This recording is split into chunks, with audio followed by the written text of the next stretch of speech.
una sesión del club de lectura que pues, tengo el honor de coordinar y vamos a recibir al escritor venezolano Juan Carlos Chirinos con su novela más reciente, El informe sobre Clara. Es una novela, bueno, ya vamos a hablar de todo. Básicamente, la novela nueva es la peripecia anterior a una novela ya publicada en 2021, que es Nochebosque, es decir, es una precuela. Entonces, digamos, la novedad sería el informe sobre Clara. Eh, yo voy a hablar de las dos novelas, de los dos textos, porque en realidad funcionan como un solo sistema, como un solo organismo, aunque se puede leer de manera separada, claro que sí. El informe sobre Clara no narra la irrupción de lo fantástico en lo real. No es eso exactamente, quiero dar esta clave de lectura, ¿no? Sino más bien, creo que lo más importante de lo que la novela nos plantea es el colapso de un modelo de conocimiento que nos llega con la ilustración, ¿verdad? Que es la preeminencia de la razón, del discernimiento y sobre todo de lo que se puede comprobar con un conocimiento positivo, lo que se puede probar en los laboratorios, lo que sometido muchas veces a la misma prueba siempre da el mismo resultado, ¿no? Digamos, ese paradigma del conocimiento comprobable frente a un mundo que no acepta ser descrito, que no acepta ser medido y sobre todo que no acepta ser narrado sin deformarse. Noche-bosque, que es esta palabra, vamos a decir, tan inventada como terredad, ¿no? Texto con el que está todo el tiempo dialogando, está no, están, porque las dos novelas están todo el tiempo dialogando, glosando, estirando, entrando y saliendo de terredad. Y la tesis que quiero proponer es que puede leerse a partir de un paralelo con Caperucita Roja. Nochebosque, ¿no? No porque la novela reproduzca el cuento, sino más bien porque conserva la estructura fundamental de Caperucita. Una joven, una advertencia, un cruce de límites, un bosque y una figura masculina ambigua que combina atracción y peligro. Hay otras cosas, además, como la comida, ¿verdad? Eh, Caperucita recibe la orden de la mamá de irle a llevar la comida a la abuela y desacata. Y es la desobediencia lo que detona la acción, ¿no? Bueno, entonces agrego otra cosa en común con Caperucita, que es un texto del siglo XVIII, ya vamos a hablar un poquito más de Caperucita, pero va como acompañando a Caperucita Roja, que es uno de los textos más explorados, no solamente por el psicoanálisis, por el estructuralismo ruso, por el feminismo y también por la crítica cultural contemporánea, ¿no? El cuento Caperucita Roja se ha leído como escena de iniciación sexual, como dramatización del peligro del deseo, como relato de transgresión, o sea, como relato de transgresión y castigo, ¿no? Les advierto que cuando hablo de Caperucita Roja, lo que estoy tomando como referencia es la versión publicada por los hermanos Grimm en 1812. He estado, por cierto, trabajando en estas semanas con mis estudiantes habituales acerca del romanticismo y la operación que hizo el romanticismo de valoración de lo local y de las lenguas vernáculas. Y dentro de ese contexto, pues se hizo recopilación de leyendas y de relatos orales y y en ese movimiento, digamos, hubo una valoración de cuentos como Caperucita Roja. Entonces, en ese ámbito, los hermanos Grimm no es que escribieron, vamos, escribirlos los escribieron, los fijaron, pero lo que hicieron fue recopilarlos. Y en 1812, ese 1812 en el que nosotros estábamos perdiendo la Primera República, cuando el terremoto de Caracas, ese mismo año los hermanos Grimm publican una versión fijada, una versión estable, escrita de Caperucita Roja, que insisto, es un relato de recorrido oral, ¿no? El cuento, como les digo, circulaba de boca en boca desde siglos antes de ser recopilado y había sido, por cierto, también, y esa es otra cosa interesante en que reverbera Caperucita Roja con Nochebosque, y es que antes de que los hermanos Grimm lo recogieran, había otra versión que también había sido fijada por escrito por Charles Perrault en Francia antes, bastante antes, a finales del siglo XVII. Entonces, la versión de los Grimm, sin embargo, es la más conocida. Es la que fue adaptada ha sido adaptada en el cine, en dibujos animados y todo esto. La versión de Grimm es la que incluye la admonición, la advertencia de la mamá, insisto, la que detona la acción, que es la desobediencia de Caperucita Roja, incluye la devoración, o sea, el hecho de que el lobo se come tanto a Caperucita como a la abuela, y sobre todo la aparición, es Grimm quien lo tiene, la aparición del cazador, que al rescatar a la niña, rescatar a la abuela también, y por cierto, meterle las piedras en la panza al lobo, pues hace un restablecimiento del orden, ¿no? Esa figura que viene a restaurar el orden inicial es clave para la comparación con Nochebosque, porque aunque nosotros no tenemos una figura masculina en Nochebosque que venga a restablecer el orden, pero desaparece más bien cualquier instancia que recomponga lo que se ha roto. Y espero que lo conversemos después, pero es muy importante y es una clave que en Nochebosque no hay nada que venga a recomponer lo que se rompió. Es decir, Paula Sursky, que viene a ser, digamos, el correlato de Caperucita Roja, eh, es devorada en unas partes del cuerpo y así se queda y con eso va a tener que vivir. Solo que, bueno, hay, digamos, una reparación tecnológica y es que va a tener unas, ¿cómo se llama esto? Unas prótesis, ¿ok? Pero, digamos, las señas de la devoración de que ha sido objeto no va a desaparecer, ¿no? En el relato tradicional, pues, un poquito para recordar, Caperucita desobedece a la madre que le dijo, no te metas por el bosque, no te metas por el bosque. Se aparta del camino y no solamente se topa con el lobo, sino que habla con él y encima le da información de para dónde va y a quién va a ver. Es decir, todo aquello de lo que los niños son advertidos que no hagan. Eh, Desde luego que este relato tiene el hecho de que de toda esta estructura que tiene la versión original de Caperucita era porque era una advertencia a los niños, porque los caminos eran muy peligrosos, esos caminos en el bosque.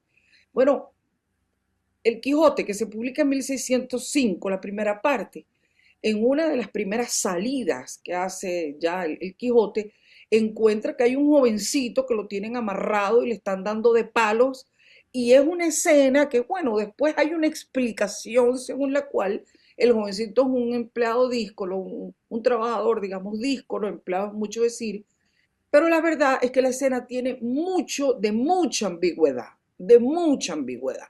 Ahí quedan retratados lo que eran esos caminos, esos bosques, ¿no? Bueno, pensemos además los bosques, pero llevados a latitudes umbrías, sombrías. O sea, imagínense, o sea, gana en peligrosidad y gana en ambigüedad. Entonces, el cuento funciona como una advertencia, ¿verdad? En Nochebosque también hay una advertencia y también hay un desacato. Iván, el novio de Paula, y digamos la única figura fuera de la trama, la única persona a quien ella tiene fuera de la trama, ¿no? Iván le ha pedido que no acepte el trabajo en esa casa y le ha ofrecido ayuda para que ella eh, para darle el dinero y que ella pague lo que le resta de los estudios. Entonces, él le ha dicho, porque la motivación que ella tiene para tomar ese trabajo, en realidad son dos motivaciones. Uno, ganarse el dinero, Uno, ganarse el dinero porque ella quiere terminar sus estudios de cocina. Ahí tienen otra vez el asunto de la comida, de la nutrición. Pero hay otra motivación que mientras leemos Nochebosque como que no atendemos mucho, pero que sí la retomamos cuando llegamos al informe de Clara, que es el abuelo o bisabuelo, en todo caso un antecedente familiar de Paula, que se perdió en ese bosque. Y en Nochebosque eso queda como latente, como que no, de pronto lo dejamos de tomar en cuenta, pero en el informe de Clara, entonces recordamos, porque nosotros nos preguntamos los lectores muchas veces, pero esta muchachita, ¿por qué se queda en esa casa con tanta cosa rara? Y porque desde el primer momento hay una latencia de un peligro, de algo ominoso que está allí y que está, por cierto, más allá de los sueños o más allá de los trances por las drogas, y es incluso más allá de lo fantástico, ¿no? Que es eso, ese asunto que lo fantástico surge con la duda. Sí, es verdad, nosotros hay cosas que dudamos. ¿Será verdad? Lo soñó, lo imaginó, lo temió, lo sospechó, pero hay una cosa que no dudamos, que es el ambiente ominoso, la latencia del peligro. Todo es peligroso para Paula en esta trama, ¿no? Eh, Ella decide ir de todas maneras, aunque Iván, con quien tiene una relación por lo que vemos bastante seria y bastante estable, además de lo mucho que ella lo desea y de la comprensión, digamos, que hay en todos los sentidos con él, ¿no? Ella de todas formas va y en ese gesto de ella, eh, pues no solamente hay esto de ir a buscar las trazas del abuelo, sino una afirmación de autonomía. Y eso, claro, eso no lo tenía Caperucita Roja. Eso no lo tiene la niña, ¿verdad? Ni nadie hubiera esperado que lo tuviera. Esta afirmación, ella rechaza la protección y asume el riesgo. A partir de ahí, entonces, la novela va a conservar, vamos a decir, la gramática de Caperucita Roja, pero definitivamente va a eliminar la moral que tiene Caperucita y elimina también, digamos, la advertencia, ¿no? Y sobre todo porque no va a haber un cazador humano que restaure el orden, ¿no? El lobo no es un personaje único y reconocible. Por lo demás, aquí tanto Ligia, que por cierto es un nombre de mucha resonancia poeyana, ¿no? Edgar Allan Poe tiene un relato muy impresionante que se llama La Higia, creo que se dice, pero es una Ligia y esta Ligia es muy poeyana, ¿no? Aparte de que, claro, se llama Lupector, que tiene, o sea, es un nombre como les puse en las notas del club de lectura, en las referencias que les pongo, eh, eh, Luperca, perdón, es la loba que alimentaba a Rómulo Remo, es decir, es una loba para lo bueno, como Rómulo Remo, siempre alimentando al hijo, ¿se acuerdan? Pero, o sea, loba es loba, pues, ¿no? Y responde siempre a su naturaleza. Bueno, el lobo, además, no, como decía, no es un solo personaje, sino también el lobo en estas novelas, en Caperucita, es un personaje. ¿Que puede ser un depredador sexual? Sí. ¿Que puede ser un ladrón de caminos, ¿cómo se llama? Un asaltante de caminos? ¿Cómo no? ¿Cómo no? Pero digamos, es un lobo. Aquí no. Aquí es un concepto, es una noción, es una palpitación que se extiende a todo el bosque. Es decir, el lobo o la lobitud no termina con los confines de las personas, sino que se extiende al lobo y sobre todo, principalmente, a ese plasma muy poellano, por cierto, muy James Joyce, em, de, de esa cosa de peligro, que no sabemos muy bien por dónde va a dar el zarpazo, pero que todo el tiempo está presente, ¿no? La ambivalencia, hay una ambivalencia masculina que también aparece en el primer momento, el sueño inicial que instala la escena decisiva, ¿no? que por cierto, aquí vemos una caperucita muy clara, pero una caperucita con el bikini rojo. O sea, ya no es la capucha, eh, sino que es un bikini rojo. Un bikini rojo que el lobo va, por supuesto, a despedazar como despedaza todo el cuerpo, digamos, todo el melocotón para terminar en la semilla, que es el clítoris, por supuesto, del cuerpo de esta caperucita. ¿Ok? Que en la medida en que es devorada, experimenta un placer mayor. Y es una paradoja tremenda, ¿verdad? Esto es un sueño, porque en estas dos novelas, digamos, los picos de tensión se producen o en los sueños o en los estados alterados por drogas, por alcohol, que no hace sino darle volumen a nuestro titubeo. ¿Habrá ocurrido o solo habrá ocurrido en su fantasía? Porque cuando se untan el Big Vaporub ese, del El ungüento de hadas. ungüento de hadas o la resina de los árboles, la savia, ellos entran en unos estados adulterados, alterados. Bueno, pero es que al otro día les duele igual, pues si la experiencia los ha llevado a peleas y a cosas, ¿no? Entonces, siempre estamos en una inestabilidad que no sabemos muy bien si lo soñaron y ya al final, por supuesto, el final del informe de Clara, bueno, a mí me sacó una carcajada y francamente les digo que dije, pero mira el gran carajo, o sea, es como que entonces todo, ahora no sabemos, cuando Paula le dice a Osip, que desde luego es un homenaje a Osip Mandelstam, ahí se los puse yo a ustedes, que en el episodio de la televisión del Correcaminos, que no sé qué, que la marca Acme es porque Mandelstam, el poeta ruso, era como la figura más importante del acmeísmo, o sea, esos son unos guiños que se permite el autor más que el narrador, el autor. Eh, de manera que cuando Paula le dice, ¿y tú escribiste todo esto?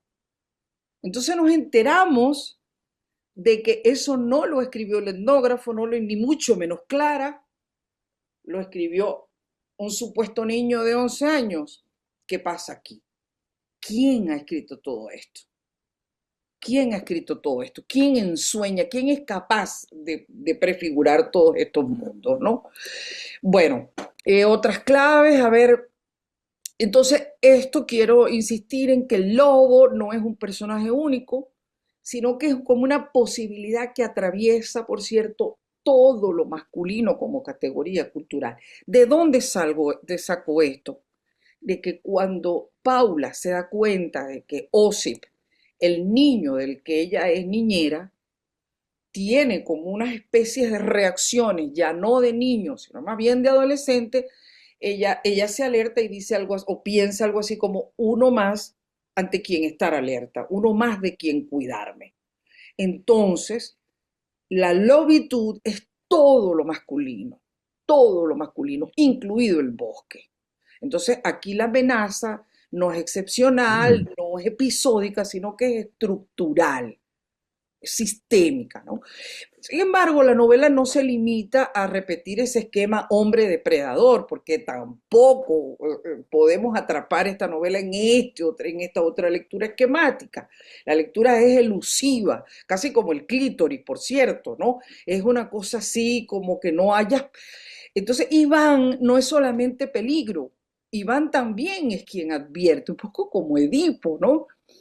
Eh, Iván es el que intenta evitar que Paula vaya a esa casa y es el mismo personaje que encarna, o al menos en parte, la lógica devoradora del deseo, es a la vez quien ofrece protección. Entonces, la figura masculina tampoco es unívoca, tampoco tiene una sola cara. El desacato, la desobediencia, el desacato de Paula en reverberación de la desobediencia de Caperucita Roja adquiere entonces un espesor muy particular, porque Caperucita, en medio de todo, desobedece, por distracción, por ingenuidad, porque busca la aventura. Iba a decir, quizá por unas cucharadas de lolitismo, ¿verdad? Quizá en Caperucita hay una pizca de lolitismo, de esa cosa de las niñitas que empujan un poco los límites de... Pero en fin, no, tomemos que partamos de que Caperucita desobedece por ingenuidad. Paula no. Paula rechaza una forma de tutela y lo dice muchas veces. Yo me pago mis estudios y decide, pues, eso, tener una autonomía económica. Es un gesto de libertad, ¿verdad? Pero esa libertad, como vamos a ver muy pronto y como ella lo va a ver en carne propia, implica exponerse. Bueno, la libertad tiene ese costado, si lo sabremos nosotros, ¿verdad? Si lo sabremos nosotros.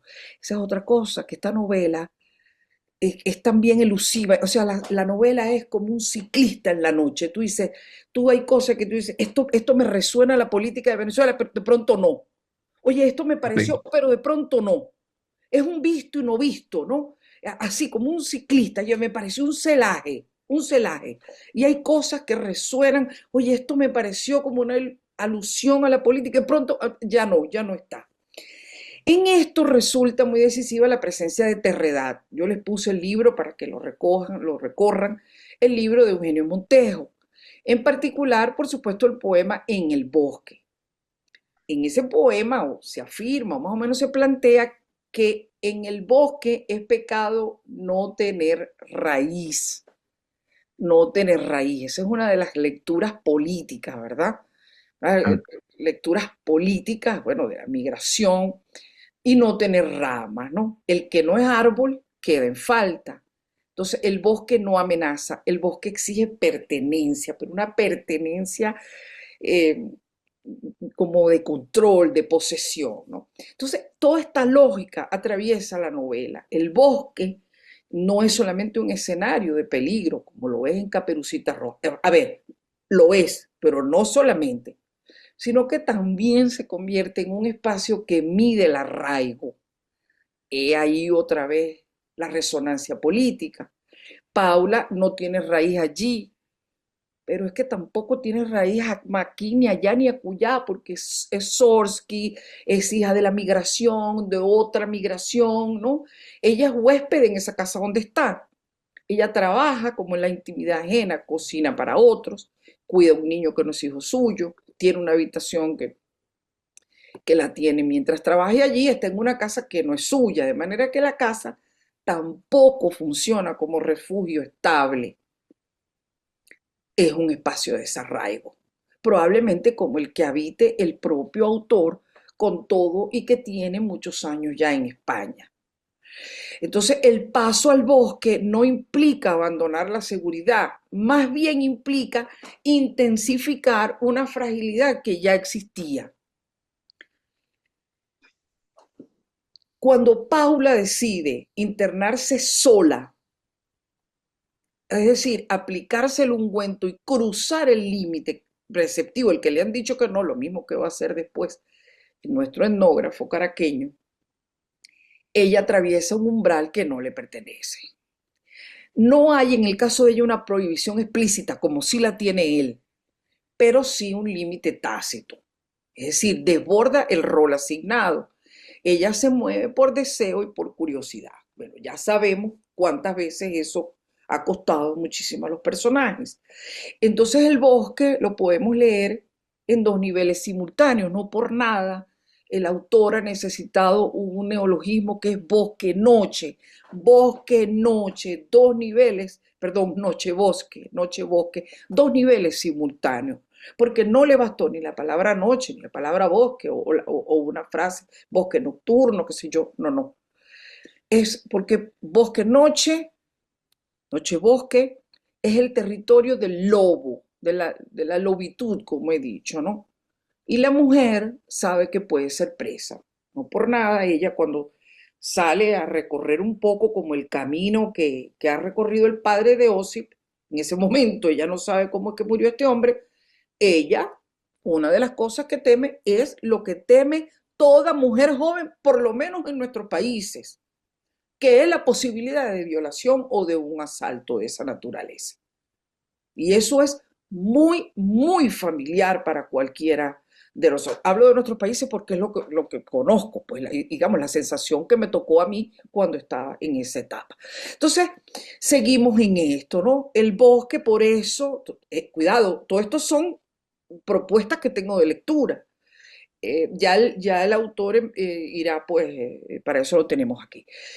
Bueno, nada, el bosque no necesita una voluntad maligna, basta con que sea indiferente a quien no pertenece, ¿no? Los hermanos Grimm, o sea, en el relato, que según mi lectura, que no pude hacer otra lectura, este libro entra, sale, lo replica, lo pincha, lo molesta, se ríe de él, se arrodilla ante él, qué sé yo. En los hermanos Grimm, fíjense, la devoración es total. El lobo se come a Caperucita y a la abuela, pero a la vez es reversible. ¿Por qué? Porque el cazador interviene y el orden se recompone. La desobediencia, como no, tuvo una consecuencia, pero a pesar de eso el mundo puede volver a su sitio. Aquí no. Aquí la devoración es parcial, pero irreversible. Y yo creo que esta novela nos da sin duda ninguna para un seminario perfectamente, o sea, de un semestre. Y una clase sería conversar sobre la oposición entre total, pero a la vez reversible, y lo parcial, irreversible. Porque son unas categorías tan interesantes y creo yo que tan fecundas. Bueno, eh, la desaparición es fragmentaria en Nochebosque, pero no se restituye. No se restituye. Es decir, una vez que hemos entrado en esa zona, que por cierto, en muchas páginas de la novela llegamos a pensar que ese bosque en realidad es interno, es la oscuridad interna de todos ellos, inclusive el niño. Inclusive el niño que con el primer atisbo de sexualidad o de sensualidad también ingresa esa oscuridad, ¿no? Nochebosque, yo diría que conserva la estructura del cuerpo maravilloso, pero sin duda ninguna, y esto es muy de su tiempo, elimina el cierre moral. Eso sí. O sea, sustituye la advertencia por la ambivalencia, sustituye el castigo por la exposición y sustituye el rescate por la transformación.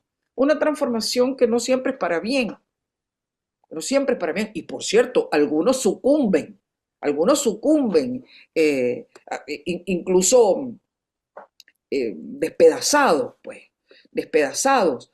El bosque no devuelve a Paula intacta, no solamente en lo físico, también en lo mental y en lo moral.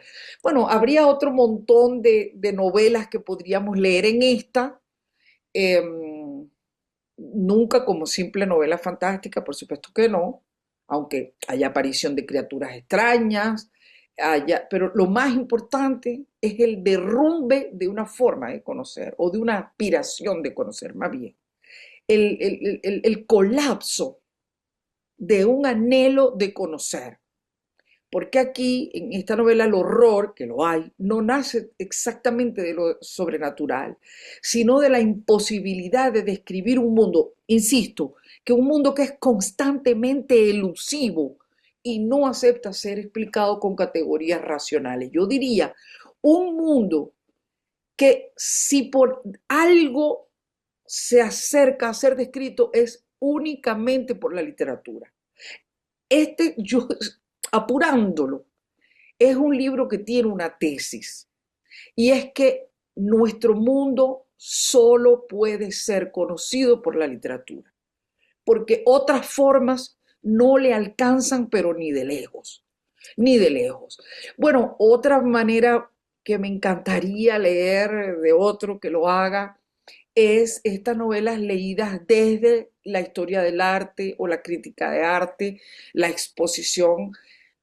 es magnífica, sobre todo la pieza del perro metido en la incubadora, muy interesante, muy Duchamp, ¿verdad? Muy Duchamp, hay un guiño allí. ¿Por qué digo que es Duchamp? Bueno, dos cosas que provienen de mundos de la realidad y que no tienen que ver y que de pronto se juntan como la máquina de coser con, ¿cómo era? La máquina de coser, El paraguas y la el máquina de coser sobre la paraguas, masa de sección. exactamente, el urinario, el urinario, digamos, sacado de su ecosistema y puesto en un museo, qué sé yo. Mm. Pero en fin, la obra me gustó muchísimo y sobre todo cuando nos enteramos de que el perro está dopado probablemente por el gas que le está llegando todo el tiempo, con lo que el espectador se hace de alguna manera cómplice, pero ya va, yo no tuve nada que ver. Bueno, sí, pero tampoco lo impediste, ¿no? Y he aquí otros de esos ciclistas o motorizados, mejor dicho, nocturnos, que tú dices, oye, me pareció que lo vi, pero mejor que no, ¿no? Eh, Otra manera de leer la novela es sobre el tiempo, cuánto tiempo ha pasado, si pasó o no pasó. Uno de los parámetros de las telenovelas en Venezuela era que había embarazos que duraban 20 meses o algo así. ¿Cómo lo sacamos? Por cosas que ocurrían en otras subtramas y la protagonista o un embarazo seguía y seguía y seguía. Aquí hay como un guiño con esto, como también hay un guiño con los tres chiflados, otra vez, pero será, no será, sí será, porque no hay ningún Teddy en los tres En los tres chiflados. chiflados. Hay un Curly, aquí no hay un Curly, pero si hay un Moe y hay un Joe, Mm. ¿será, no será? Esto será un guiño a las telenovelas venezolanas con embarazos de 20 meses, en este caso son como unos embarazos de 3 días, ¿qué es esto, no? Porque también hay esto, la cultura popular citada como parte de la lobitud, de los horrores normalizados, en fin, que hay otras muchas maneras de leer esta novela desde el cuerpo de la mujer, comer, ser comido, la relación entre la gastronomía y la literatura bastante evidente aquí. He escogido pues esta más bien un diálogo, no estoy hablando de una pie de página, ni mucho menos en Caperucita Roja, creo que es más bien una conversación y por supuesto una puesta al día de, de Caperucita Roja, con, por supuesto, con herramientas tomadas de Todorov. Estoy pensando, ¿verdad?, en el clásico de Todorov que todos hemos leído, la introducción a la literatura fantástica, ese asunto, ese momento en que lo fantástico se produce es cuando titubeamos. Solo que este titubeo no solamente será natural, sino que también se lo aplicamos a lo político, con lo que lo político se impregna del horror y también se impregna de un bestiario. Todo esto tiene estas dos novelas cuya brevedad engaña porque su intensidad y su densidad es tremenda, pues. Entonces, el libro no es nada de, ¿cómo es? Real, maravilloso, ni nada de eso, porque allí en esos géneros lo sobrenatural se acepta sin conflicto, es parte de la cotidianidad. Aquí no, aquí no. Aquí está siempre de manera inestable. No me lo creo, pasó, sí pasó, es sueño, es pesadilla, es trance, mucha ambigüedad, mucha ambigüedad. No, Muchísimas gracias, Milagro, por invitarme y muchísimas gracias a ustedes por la lectura que han hecho. Tengo que decir, Milagro, estoy estupefacto con lo que acabas de decir. O sea, yo no sabía que había hecho todo eso. Un lector, cuando lee, en realidad se está leyendo a sí mismo. Cuando leemos, leemos así mismo. Entonces, claro, la lectura que tú haces es la lectura desde tu propia, como tú dices, ¿no? De tu propia mirada y sacas unas cosas extraordinarias en las que no había reparado. Antes de que alguien quiera decir algo, voy a decir esto. Esta novela, por cierto, Nochebosque, fue publicada originalmente en 2011, pero yo comencé a escribir esta novela en 2007, más o menos, 2007, 2008. Y yo en ese entonces daba talleres de creación literaria en una zona al norte de Madrid. Y una vez yo iba caminando, generalmente tenía clase como a las 5 de la tarde, yo llegaba al metro y me bajaba y me iba andando hasta el centro cultural.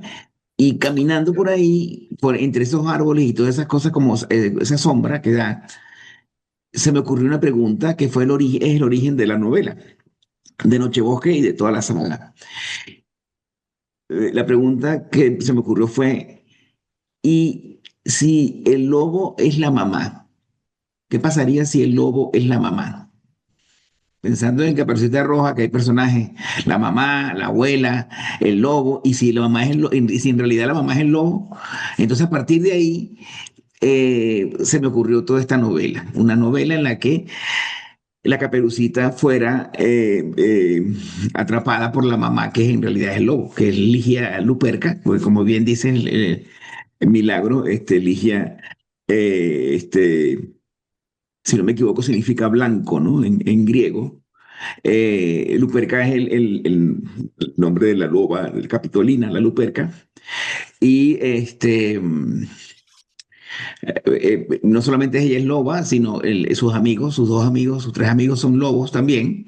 José, sobre todo José, que es el que tiene pelos en las orejas y todo eso. Ese personaje lo disfruté mucho creándolo porque era un personaje para que Paula se sintiera atraída por él, a pesar de lo cómo huele y todos los pelos bueno, yo no sé cuántas mujeres les gustan los hombres con pelos en las orejas, pero bueno, no creo que sean muchas mujeres las que se sientan atraídas por un hombre con muchos pelos en las orejas, ¿no? El peluche se llama el señor Fenris. Y Fenris es, en la mitología germánica, el lobo del fin de los tiempos, el lobo que devora el universo, que devora el mundo, ¿no? Por eso se llama el señor Fenris el oso. Y yo creo que cuando estabas hablando de ese hombre, del Salvador, del especie de leñador, de alguna manera el oso hace las veces, entre comillas, Salvador, porque en Nochebosque le salva la vida a Paula, que queda toda perolada, pero por lo menos queda viva, ¿no? Gracias a que el oso la sigue, ¿no? Este, voy a decir estas cositas. Paula Sorsky es el nombre de un personaje de un cómic que yo aprecio mucho, que es un cómic que se llama Lucifer, Lucifer es un spin-off de otro cómic que se llama Sandman, que es la vida del rey de los sueños, y a partir de la vida del rey de los sueños, que es todo un cómic de 75 números, ¿cómo se llama él? Neil Gaiman, un episodio en el que aparece Lucifer.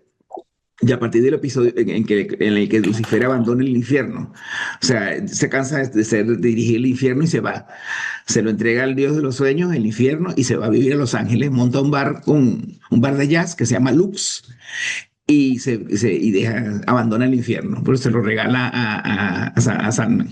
Y a partir de ese episodio de Sandman, crearon un cómic parte que se llama Lucifer.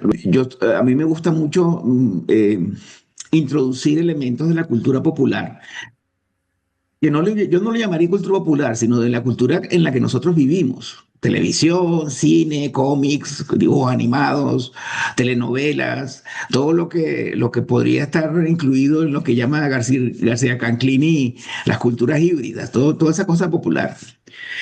Porque que no es una cosa original mía, eso se ha hecho toda la vida de Dios. Si ustedes leen los cuentos de Salvador Garmendia, van a ver que en los cuentos de Salvador Garmendia hay un montón de cultura popular.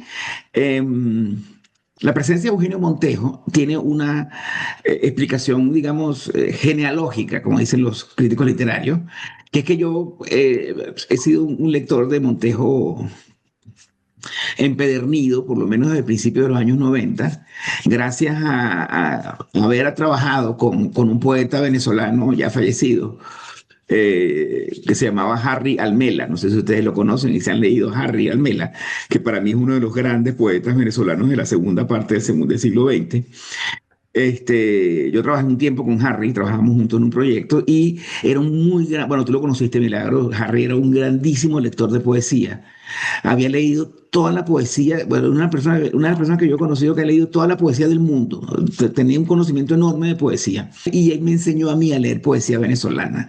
Tengo que confesarlo, que con él yo aprendí a leer poesía venezolana porque él leía mucha poesía y empezó a orientarme. Y ahí leía a Montejo y a Sánchez Peláez.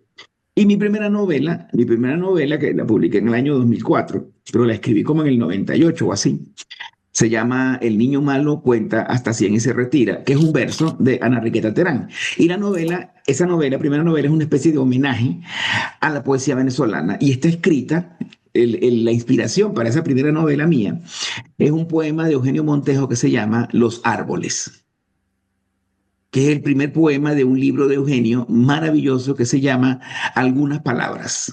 El primer poema de Algunas Palabras se llama Los Árboles y es un libro, es un poema en el que el poeta se pregunta, habla del árbol, de cómo hablan los árboles. Dicen, hablan poco los árboles, se sabe. Pasan la vida entera meditando y moviendo sus ramas. Es un poema hermosísimo. Y a partir de ese poema a mí se me ocurrió una novela y escribí una novela que fue la primera novela que escribí.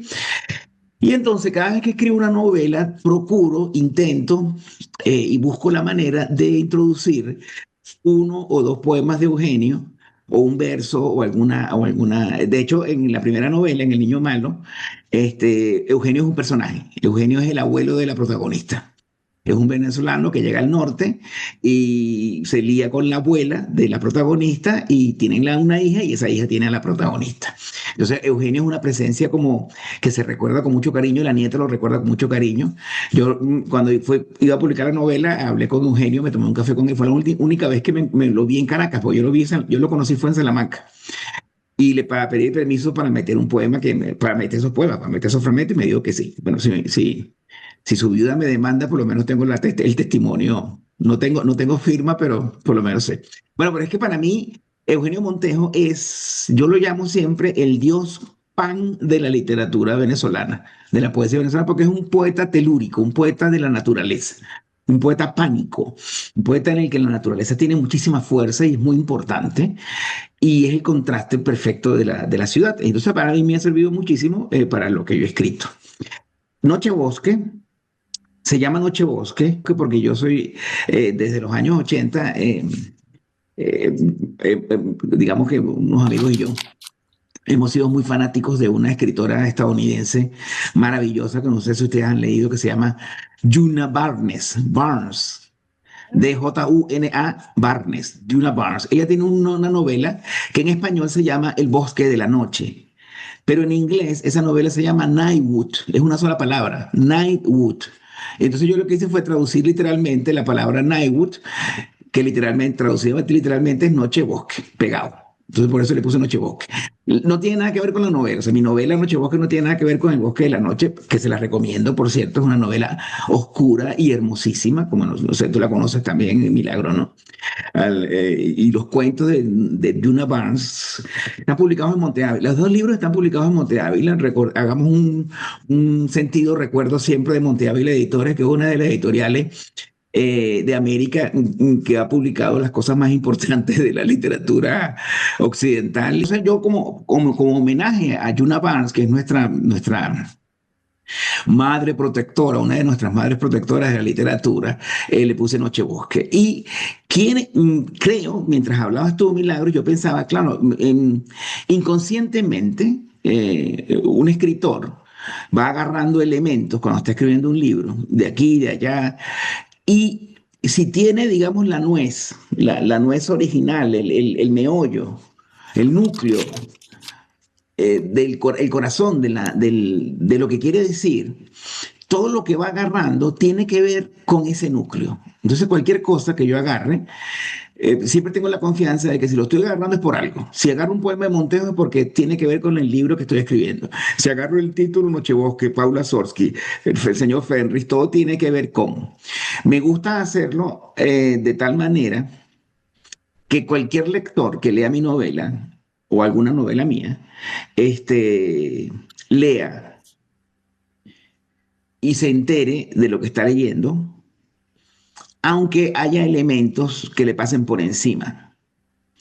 Este, y no se convierta en un obstáculo. O sea, no me acuerdo quién lo llamaba a ese tipo de libros, los libros bofetada, que son esos libros que tú vas leyendo y cada página te mete una bofetada y te dice, usted no entiende nada, usted no sabe nada, usted es un bruto. Y entonces los libros en los que se ve mejor, más la biblioteca del autor que al autor, esos libros a mí me gustan menos, porque yo no quiero saber qué libro, cómo es la biblioteca del autor. Yo quiero saber qué piensa el autor. Y si tiene una biblioteca muy grande, ya he leído mucho, ese es problema de él, eso no es problema mío, ni me interesa su bagaje cultural y su bagaje literario. Tiene que saber utilizarlo. Y bueno, imitando o emulando a los que yo considero que son grandes escritores, trato de que lo que meta, que forma parte de mi bagaje cultural o de mi conocimiento literario, no se note, pero el que lo sepa, que se dé cuenta.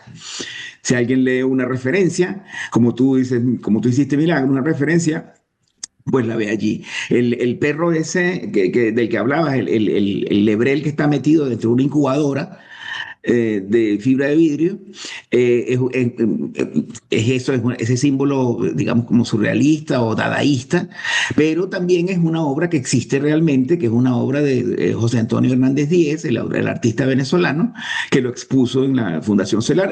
Lo que se cuenta en la segunda novela, en el informe sobre Clara, fue una exposición que hubo realmente que se llamaba Sanguinefor y otras personas. La novela Noche Bosque también tiene su origen en ese mito, en esa leyenda del perro santo Sanguinefor, que es un perro que es santo, creo que es el único animal que yo conozca, es el único que es santo, ¿no? Bueno, San Roque, ¿no? San Roque también tiene bueno, San Roque tiene un perro, perdón. Y había un libro en el que se basó Hernández Díez para hacer esa exposición, en el que se cuenta el mito de la leyenda de Sanguinefort y el bosque donde lo mató el tipo y todo esto. Ustedes se preguntarán, quizá, por qué si el informe sobre Clara es una precuela de Noche Bosque, porque está colocado en la edición después de Noche Bosque. Por una sencilla razón, porque yo pienso que cuando uno ve una precuela, pues primero tiene que ver la cuela. Para entender la precuela tienes que ver la cuela primero. Entonces, claro, yo digo, voy a poner primero Noche Bosque y después pongo el informe sobre Clara. Y estas dos novelas tienen una secuela. O sea, la secuela de Noche Bosque se llama Renacen las sombras, que es una novela que ocurre 15 años después de los acontecimientos de Noche Bosque, en el que ya Paula Sorsky es una chef profesional y llega a Madrid a montar un restaurante que se llama Moliendo Café. Por eso la novela se llama Renace en la Sombra. Y además renacen las sombras porque regresan toda esa cosa oscura que persiguió a Paula en ese bosque, regresa, la persigue hasta Madrid y bueno, ocurren las cosas que ocurren. Si la leen, ya verán ustedes qué es lo que ocurre. Y se retoman a los dos personajes principales en este caso, que son Paula Sorsky y Osip, pero Osip ya es una persona adulta y entonces hay otro tipo de relación. Hay una cuarta novela que estoy trabajando que ocurre después de esta novela de Renace en la Sombra. Bueno, por ahora creo que nada. Me gustaría escucharlos. Alguno de ustedes, si quiere decir algo. Por acá, Miguel Zambrano, yo estoy en Punto Fijo, complacido de estar con ustedes, complacido de tener al culpable aquí enfrente, porque, bueno, son experiencias que no siempre se tienen en la vida, de tener a un escritor. Después del despellejamiento, de la disección que hizo Milagros, ¿verdad? Ay, Dios. Ir a las entrañas y hurgar bien para tratar de entender, digamos, el por qué y cómo se escribe y qué hay dentro, de preguntarle aquí al padre de la criatura. O sea, un escritor, por supuesto, va a escribir una novela, y como usted lo dijo, ya la nuez, yo tengo la intención aquí en la mano de qué es lo que quiero, pero cómo empieza esa mezcolanza de situaciones vividas por vivir, de leídas, aprendidas, para que vayan encajando, digamos, en la novela y, digamos, se logre lo que se quiere. Miguel, tu pregunta sería ¿cuánto hay de vivido, cuánto hay de imaginado, cuánto hay como las novias, algo nuevo, algo viejo, algo robado, algo azul, algo así? Esa es tu Esa- pregunta. ese Por es el favor, fondo Juan Carlos. interior. Gracias por hacer esas preguntas, Miguel, porque me acaba de recordar algo que no he dicho, que es que uno de mis grandes problemas, o de mis grandes retos como escritor de ficción, es colocar la ficción en la centralidad de la literatura. Voy a explicarme sobre esto. Cuando yo llegué a España, y todavía me ocurre, y la gente se entera de que yo soy un escritor de novela gótica. Mi problema, o sea, unas cosas con las que yo me choco aquí siempre es que como cuando saben que yo soy escritor de literatura fantástica y de literatura gótica, siempre dicen, como Cortázar o como Borges. Y no, no es cierto. Yo no escribo como Cortázar ni como Borges. Yo soy venezolano, yo no soy argentino. El primer contacto mío con la literatura fantástica se llama Julio Garmendia. Y me refiero a que lo leí de pequeño. Y si en todo caso tendría que decir que yo soy un lector desde la infancia de Edgar Allan Poe. Bien, entonces yo tengo un problema muy serio contra el realismo. El realismo como movimiento literario es un movimiento literario que tiene lugar en el siglo XIX hasta más o menos entrado el primer tercio del siglo XX, más o menos. Pero el realismo tiene tanta fuerza que sigue siendo, hay una dictadura del realismo y entonces el realismo se ha convertido en un peso, en un lastre para la literatura. Y yo sé que la literatura se puede utilizar para hacer sociología, para hacer psicología, para hacer periodismo, para explicar esas disciplinas, pero la literatura en sí misma no es sociología, no es política, no es periodismo, no es psicología. La literatura es literatura y el territorio de la literatura es la ficción. Julio Garmendia tiene un cuento que se llama El cuento ficticio, que es un manifiesto sobre la importancia de la ficción dentro de la literatura. Y entonces yo ando buscando siempre cuando escribo el contraste entre la realidad, que no es el realismo, que no es lo mismo la realidad que el realismo, la realidad y la verdad.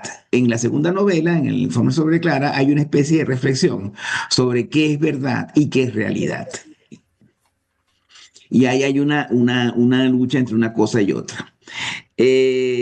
Todo esto desde luego, forma parte de las herramientas de trabajo, de las herramientas intelectuales, de las herramientas nociológicas, para decirlo así con un palabra, como dicen aquí, que me ha permitido construir un discurso. Pero además ese discurso se desarrolla con el oficio, con un oficio. Es decir, ¿cómo hace usted para escribir una novela y meter todo eso? Yo no puedo explicar exactamente cómo meto todo lo que yo sé dentro de una novela, pero sí puedo explicar cómo es el procedimiento que yo hago para hacer una novela. Yo me siento y la hago. Pero sentarse y hacérsela es, me siento, planifico lo que voy a hacer. De hecho, yo, como tengo tantos años escribiendo, yo puedo planificar una novela y saber en cuánto tiempo la voy a escribir y cuántas páginas diarias voy a escribir de esa novela, cuántas palabras por hora voy a escribir de esa novela. Yo lo sé, porque lo planifico, no porque soy un genio ni porque tengo mucho talento, es porque eso es como hacer una casa. Esto es un oficio que se hace en gerundio. Yo planifico, por ejemplo, a mí se me ocurrió esa frase, y si la mamá es el lobo, ok, digamos que esa es la premisa principal, la premisa que me dio la nuez. Pero entonces ahora viene lo otro, ajá, ¿qué hago? Ya voy a contar una historia, voy a basarme en la Caperucita Roja y entonces, bueno, voy a inventar un personaje que sea una chica adolescente o casi o saliendo de la adolescencia y necesito que tenga caperuza roja. Bueno, le pongo un bikini rojo para que se sepa que es Caperucita Roja. O sea, ese tipo de cosas voy agregándole y entonces escribo una anécdota. Esto va a pasar esto, quiero que ya pase esto y esto. Y luego lo escribo y luego desarrollo y luego convierto en capítulos y lo convierto hago una escaleta y lo convierto en escaleta y me pongo a escribir.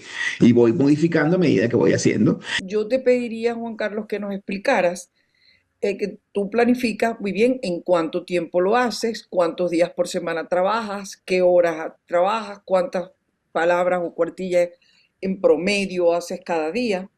por favor. Antes de que comenzara toda la cosa digital y tal, yo tenía el siguiente procedimiento. Cuando escribía, yo agarraba, ¿te acuerdas? Bueno, agarraba un cassette, imagínate, un cassette de 60 minutos, que eran 30 minutos por cada lado. Y me acuerdo que yo escogí, en un momento dado, escogí una música de Woody Allen, de una película de Woody Allen, que es Acordes y Desacuerdos, y yo tenía el cassette de eso, y colocaba el cassette y me ponía a escribir. Cuando pasaba media hora, lo volteaba y seguía escribiendo. Entonces calculaba, ya sabía, ya calculaba cuántas palabras podía escribir o cuántas páginas por cada lado de cassette. Entonces, si yo decía, le voy a dar 4 vueltas al cassette, sabía que iba a escribir 10 páginas. ¿What? Luego, 10 páginas en 2 horas. sí, 3.000 palabras, ¿no? 3.000 palabras son 10 páginas, eso se hace en 2 horas fácilmente, 3 horas, 2 horas, 3 horas más o menos. Yo escribo a una razón de una página y media. Si tengo todo muy bien planificado, puedo escribir a razón de una página y media, 2 páginas por hora, más o menos. Así que si escribo 5 horas, son 10 páginas.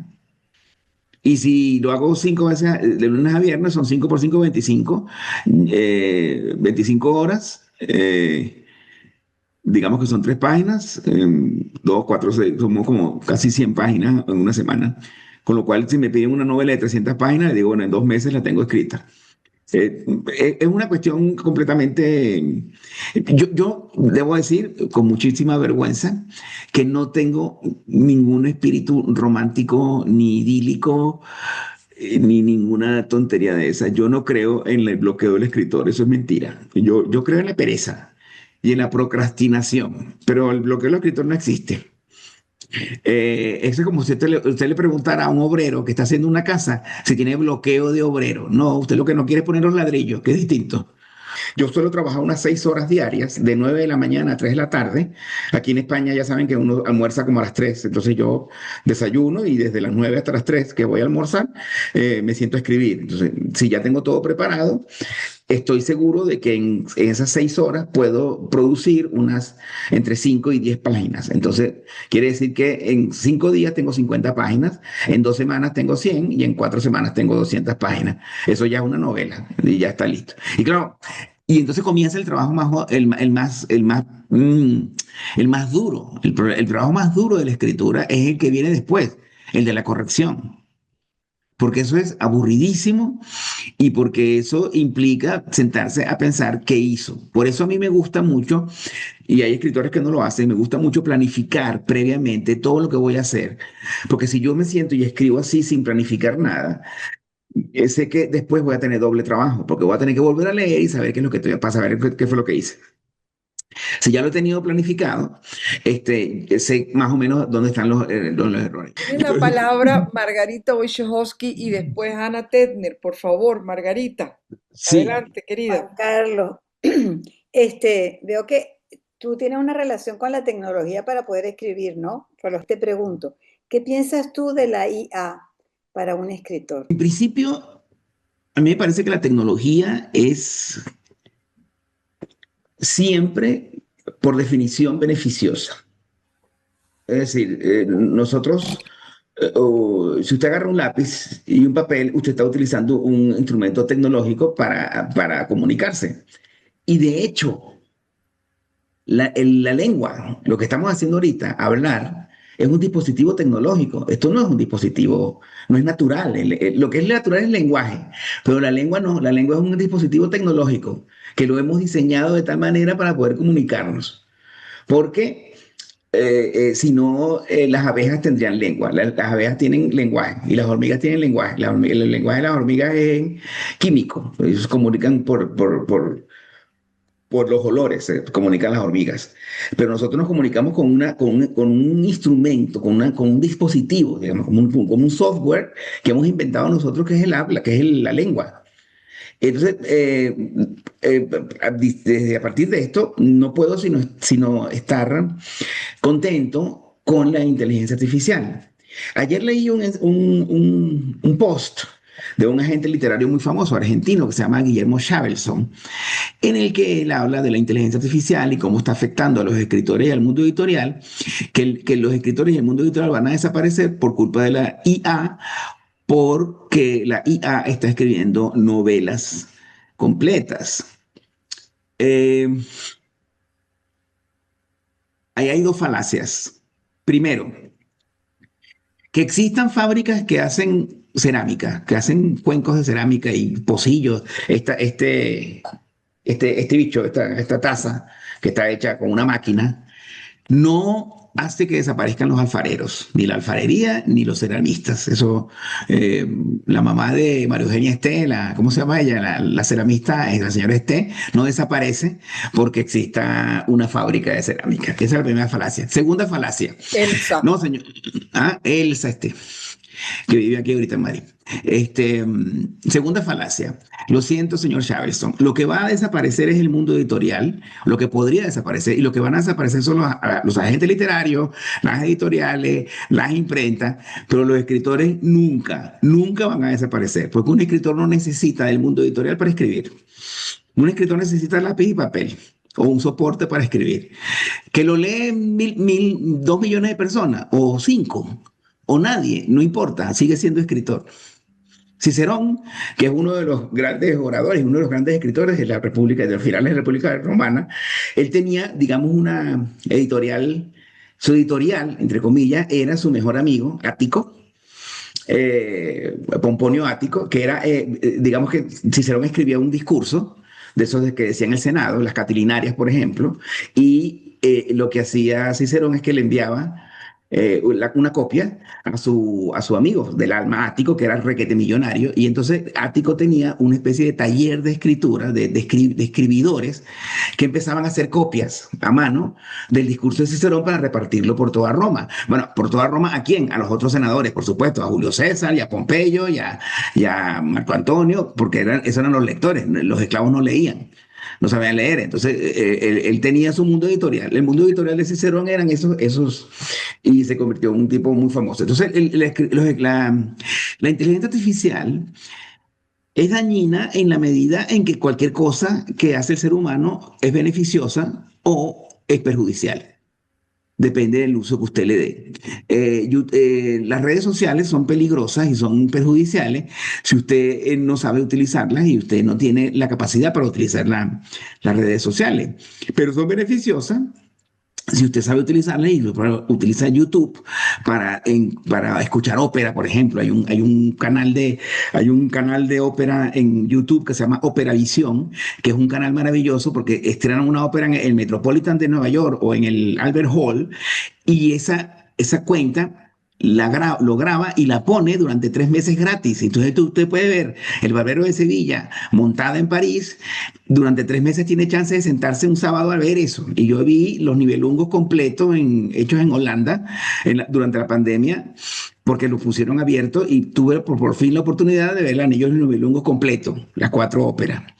Y por supuesto, es maravilloso. Antes eso no se podía hacer. Cuando yo llegué a Salamanca, apenas existía Yahoo, y yo tenía que ir a un sitio a ver correo electrónico. O sea, era complicadísimo, me acuerdo que era, y las ventajas son inmensas. Ahora, que se reduce la capacidad de pensar, puede ser que afecte a los niños si no los... Si yo tuviera un hijo, que no tengo, lo primero que haría con él es que le compraría un ejemplar, aunque sea usado, de la enciclopedia Larousse. O sea, entonces yo pondría a mi hijo a que primero, usted después que use eso y se sepa bien el diccionario, le compro una computadora, si no, no se la compro. Usted aprende a usar esa vaina primero y jódase. Ese es el problema suyo.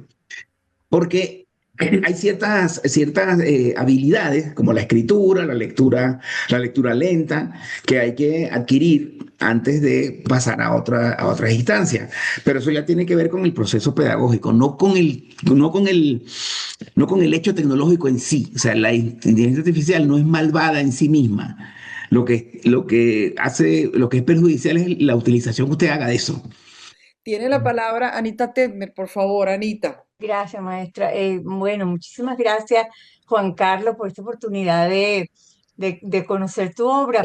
Leer la novela fue un viaje, además, por toda esta tecnología, porque yo leía un par de páginas y me iba a ChatGPT y le preguntaba, pero ¿qué es esto de Sanguinefort? ¿Qué viene? Y me adentraba en buscar una historia desconocida. Y así fue, cada guiño que fuiste haciendo, el Bikini Rojo, la Caperucita, Tinkerbell, porque no la nombraron, pero Campanita está ahí. Incluso cada nombre, porque el significado etimológico de Ligia y de Terano, todo eso fue buscado. Así que yo tengo que agradecerles esta oportunidad de aprendizaje. Sin embargo, no tuve ningún problema con ninguna de estas cosas fantásticas, maravillosas. Me monté en la ola de no importarme qué era verdad y qué era realidad y asentarme más bien en el concepto de terredad de Montijo. Fue maravilloso.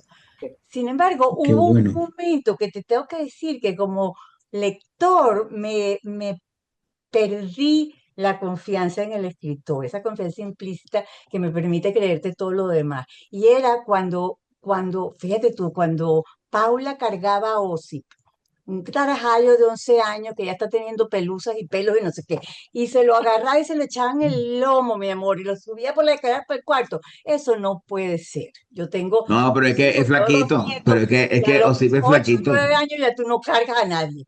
Tú le dices, no, mi amor, camine, porque no se puede. Entonces, sí, quería compartir que ese pequeño detalle me hizo dudar, sin embargo, no lo suficiente como para no disfrutar esta maravillosa novela. Gracias. Mira, Ana, tú sabes que esta teoría, la voy a llamar la teoría del chorrito. Esa teoría me la enseñó, por cierto, Milagro, Roberto Echeto en el Museo de la Sofía. Vamos a ver el Guernica, el escritor Roberto Echeto, una vez que estuvo aquí en Madrid. Y Roberto me dijo, acércate, vamos a acercarnos al Guernica. Y cuando el Guernica es una obra que es gris, pero en realidad es en colores porque todo el juego de grises hace que sea como de color y es muy geométrica, pero cuando te acercas bien te das cuenta de que la cosa geométrica adolece de defecto porque hay como unos chorritos, como que si la línea no la trazó bien y se le chorreó la pintura. Y él me explicaba Roberto que si Picasso hubiera querido quitar esa mancha, la hubiera quitado, pero la dejó puesta porque es como una parte que lo hace más humano. Entonces, como yo lo llamo la teoría del chorrito, hay errores en la obra de arte, siempre hay como una especie de pestañeo, de error, y quizá esa forma parte, una de esas es Paula Sorsky cargando a Osí por las escaleras con un tarajayo de 11 años, aunque yo me lo imaginaba flaquito, y bueno, pero nunca he pensado que una chica no puede levantar a un niño y llevarlo, pero es verdad que lo puede decir que se vaya, pero como hay una relación un poco erótica entre ella y él, porque él ya está más o menos como percibiendo el olorcillo de las hormonas, y ella ya está viendo que él se está convirtiendo en un hombrecito, es un mini hombre, pero que no es peligroso todavía, pero que lo va a hacer. Para ella, como tú dices, para ella, pues entonces a mí me pareció eso. Hay otro, entre comillas, error, otro chorrito que me lo hizo ver una amiga, una alumna de aquí, española, que hay un momento en Informe sobre Clara en el que hay un momento en el que ella en el bosque, cerca de la fuente, se apoya en una encina y se mancha la savia. Y mi amiga, que es española, me dice, pero eso no es verdad, porque la resina no tiene savia. Las encinas no tienen, o sea, no sueltan savia. Y yo dije, ah, coño, no sabía eso. Pero bueno, como es un bosque fantástico donde hay encinas y hay ceibas es un bosque donde crece todo tipo de vegetación, no importa la latitud, porque hay ceibas y aquí en España no hay ceibas, no es imposible. Y además 4 ceibas pegadas es muy difícil ver porque las ceibas son muy grandes para crecer juntas. Esos son como errores que tienen que ver con, en este caso, con falta de investigación. Digamos que sí, lo acepto, no pasa nada, pero no me preocupa porque el bosque de Sanguinefor no es un bosque normal, es un bosque casi, no sé, que se dice lo que lo inventó Julio César o no se sabe quién lo inventó y es un bosque muy raro. Es un bosque donde pasan cosas raras. Entonces, una de las cosas raras es que las encinas tienen savia. Yo realmente estoy muy contento. Yo de Juan Carlos leí el informe sobre Clara y quizá por mi sesgo de economista, académico, pues la propuesta que él hace de hacer mediante la novela una descripción bien precisa de las desigualdades sociales, la corrupción, la violencia, y cómo él logra, a través de ese personaje que me cautivó, que es el narrador, con un estilo de prosa fluida, evocadora, una mezcla de descripciones para mí muy certeras, que el personaje pues me resultó, como él lo plantea, pues lleno de contradicciones y de búsqueda de verdad. Le quería preguntar a Juan Carlos que si hay alguna aproximación humana a la figura de Clara. ¿Cómo podrías tú describir a esa muchacha tan apasionante como fue Clara? Y felicitarte, pues, porque me parece que el personaje del narrador es el que le da una forma integral muy completa a tu novela. Gracias. Muchas gracias. Eso está muy bien. Te agradezco que hables así bien del narrador. Eh, Encontrarla, que por cierto, Miguel, esto también tiene que ver con lo que preguntaste. Encontrar la voz de una novela es uno de los trabajos que uno hace cuando empieza a escribir una novela. Tiene que pensar en cuál va a ser dos cosas, cuál va a ser el punto de vista de la novela y cómo va a ser la voz narrativa. Eso es muy importante porque eso es lo que te da, porque por ahí sale el chorro, ¿no? En este caso, esa estructura de informe que ya Milagros me descubrió, la trampa, hacerlo como si fuera un informe, pero en realidad que es un informe que no informa nada, sino que lo que hace es confundir más. Es una de las estrategias para crear la voz narrativa en el informe sobre Clara. Y en Nochebosque, la tercera persona. Hay una novela anterior mía que se llama Los cielos de Curumo, cuya voz narrativa me costó muchísimo encontrar, pero que cuando la hallé me parece que fue la correcta, porque está escrita en una especie de segunda persona. Es alguien hablándole a alguien. Y no les voy a decir quién, pero el narrador en Los cielos de Curumo es muy importante.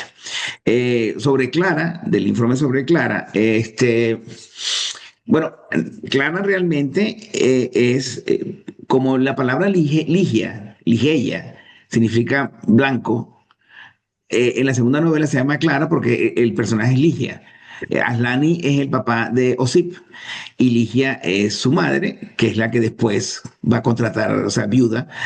Y bueno, por eso va a estar en la escena final, las hadas, Terato, con una gandola se lleva por delante a Aslani y lo destroza en la galdona y deja los trozos, que es lo que el niño no sabe al principio, no sabe cómo murió el papá. Y luego agregué esa rizo, que es el niño que se inventa esa historia y dice que se la contó el señor Fenris.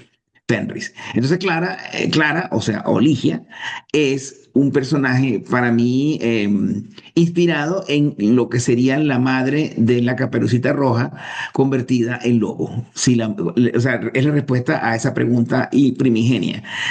¿Qué pasaría si si en Caperucita Roja la mamá fuera el lobo? La mamá loba, que es Clara, que es Ligia en Nochebosque y es Clara en el informe sobre Clara, es lo que es. Es un personaje un poco caníbal.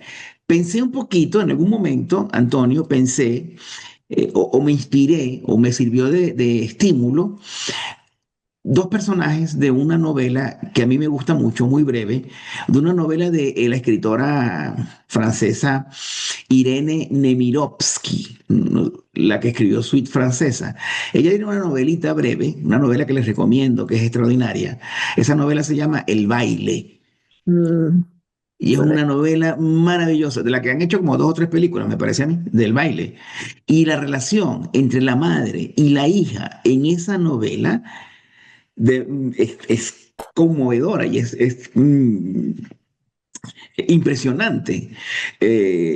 A mí me gustaría, siempre que hablo de esta novela con alguna mujer que es madre, le pregunto cómo ve esa relación de esa mamá y de esa hija, que es una relación súper perversa y súper tensa, ¿no? Y entonces, más o menos, cuando estaba escribiendo la novela, quise no inspirarme, sino ¿cómo sería la relación de esta mujer que es madre con otra mujer, Paula, que sería una especie de su, aunque es su empleada, es una especie de hija. Por eso al principio en Nochebosque, ella lo trata con, le da órdenes y es muy ejecutiva, pero también muy, la pone por debajo todo el tiempo. O sea, le hace saber que es su empleada. Y entonces utiliza condicionales. ¿Nos harías el desayuno, por favor? Eso no es ese condicional no es un condicional, es un imperativo. Hazme el desayuno porque para eso te pago. Que es una especie de cortesía que encubre eh, un espíritu de mando, de control, ¿no? Porque, bueno, ella es la que controla todo. Creo que en esas dos novelas, el personaje que controla, que quiere controlar, que tiene el control material, el control económico, el poder es Ligia, es la que tiene el poder. Paula, sin el señor Fenris, la hubieran matado, por supuesto, porque no sé qué, porque desobedeció, como tú dices, y en vez de hacerle caso a Osip y quedarse en la casita del bosque, escondidos, porque ese es el lugar donde se esconden, que por cierto, esa casita de donde está Osip es la misma casa donde viven los tres Claro. chiflados, los tres enanos. Y esa casa es refugio, esa casa es el refugio donde podían pasar la noche, pero ella no le dio la gana porque no entendió que lo que le estaba diciendo era verdad, que los lobos la estaban buscando para comérsela. Y el cachorro, que es Osip, se esconde en esa casita porque en la naturaleza los lobos se comen a los cachorros si pueden. Los leones, cuando ven un cachorro, se lo comen, porque nunca saben si ese es de él o no es de él. Eso se lo comen. Por eso las leonas protegen a los cachorros de los leones. Pues los leones están hechos para comerse al primer cachorrito que encuentre. No sé si te contesté. Por cierto, hasta que alguien más pida la palabra, hablando de esto del lobo que se come al cachorro, en estas cajas chinas, porque esa es otra característica de la novela, que tiene muchos cuentos dentro del cuento, sobre todo las tareas que le pone la mamá a Osip. Ahí hay una cosa muy impactante que es la de el hombre que llega a pedir posada. O sea, hay una gruta y de pronto la gruta no es tal, sino que es un lugar de maravillas. Ya eso también proviene de los cuentos de raigambre oral. Hay muchos, sobre todo los que tienen que ver con las mil y una noches, ¿no? Y este hombre en que la gruta de pronto se convierte en un lugar magnífico, con una temperatura muy buena y todo lujoso y tal, y un banquete una cosa, eso sí es verdad que es novedoso, yo no encuentro linaje para para ese banquete en que los panecillos, que además están pegados, como salen los panecillos del horno, y que resultan ser los hijos de esta especie de hechicera, y que él para conservar la vida tiene una relación sexual con la madre de esta, pero lo tiene en la boca porque es la garantía de que él no lo va a matar. O sea, una cosa muy impresionante de la erótica de la comida, llevada por supuesto como muchas cosas en estos textos, sacado de quicio, llevado a extremos, eh, ese banquete, porque claro, hemos visto banquetes que se convierten en otra cosa, en Shakespeare está la mujer que cocina a sus propios hijos para servir una torta horrenda de carne. Es decir, hemos visto la comida convertida en lo que más tememos, ¿no? Pero devorar el hijo y que esté como travestido de comida, o sea, me pareció muy, muy impactante. Y quiero aprovechar que he tomado la palabra para recordar esta historia, porque por cierto, esto se puede sacar de la novela y publicar en antologías de cuentos y de cosas tremendas, como con, por cierto, un toque medieval, ¿no? Tiene un poco también de eso, muy del romanticismo, por cierto, muy del romanticismo. Em, yo siento en la obra de Juan Carlos una presencia tutelar del maestro Stephen King. Y quisiera, Así.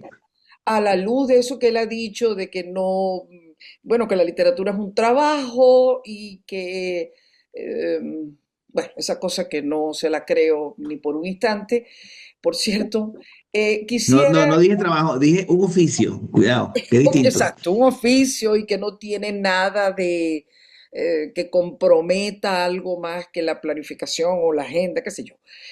Porque la misma obra evidencia que hay un saqueo del inconsciente, vamos a hablar en Sí, términos claro, no, pero yo digo que científicos. no, no lo considero un trabajo de sufrimiento y de esfuerzo. Eso no, a mí no me pasa eso. No es un Algún esfuerzo. esfuerzo habrá, algún esfuerzo Pues habrá. sí, me tengo que parar de la cama y sentarme a escribir, pero es que no es una cosa de, oh, hay un esfuerzo ontológico. No, yo me siento a escribir como todo el mundo. Háblanos, por favor, si te parece. Has mencionado muchas influencias, muchas de ellas están nombradas, aludidas, ¿no? Como, bueno, la literatura venezolana en general. Es un anhelo de homenaje al canon venezolano, con orgullo, con cariño, muy hermoso me parece las menciones a Andrés Eloy Blanco, al mismo Andrés Bello, que no hallamos cómo leerlo. eh, eh, Esa cosa de Andrés Bello, o sea, la traducción esta de Víctor Hugo, de los Víctor duendes, Hugo, muy interesante, que por cierto, o sea, más que enanos son duendes, ¿no?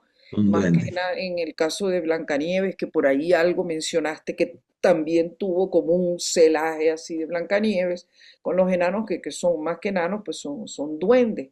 Pero bueno, oírte hablar de Stephen King, eh, ¿qué piensan? Yo lo tengo como un maestro, no todo, por supuesto, pero a mí me parece Cuyo, por ejemplo, la del perro, la novela del perro, esta Cuyo, me parece en verdad una obra maestra.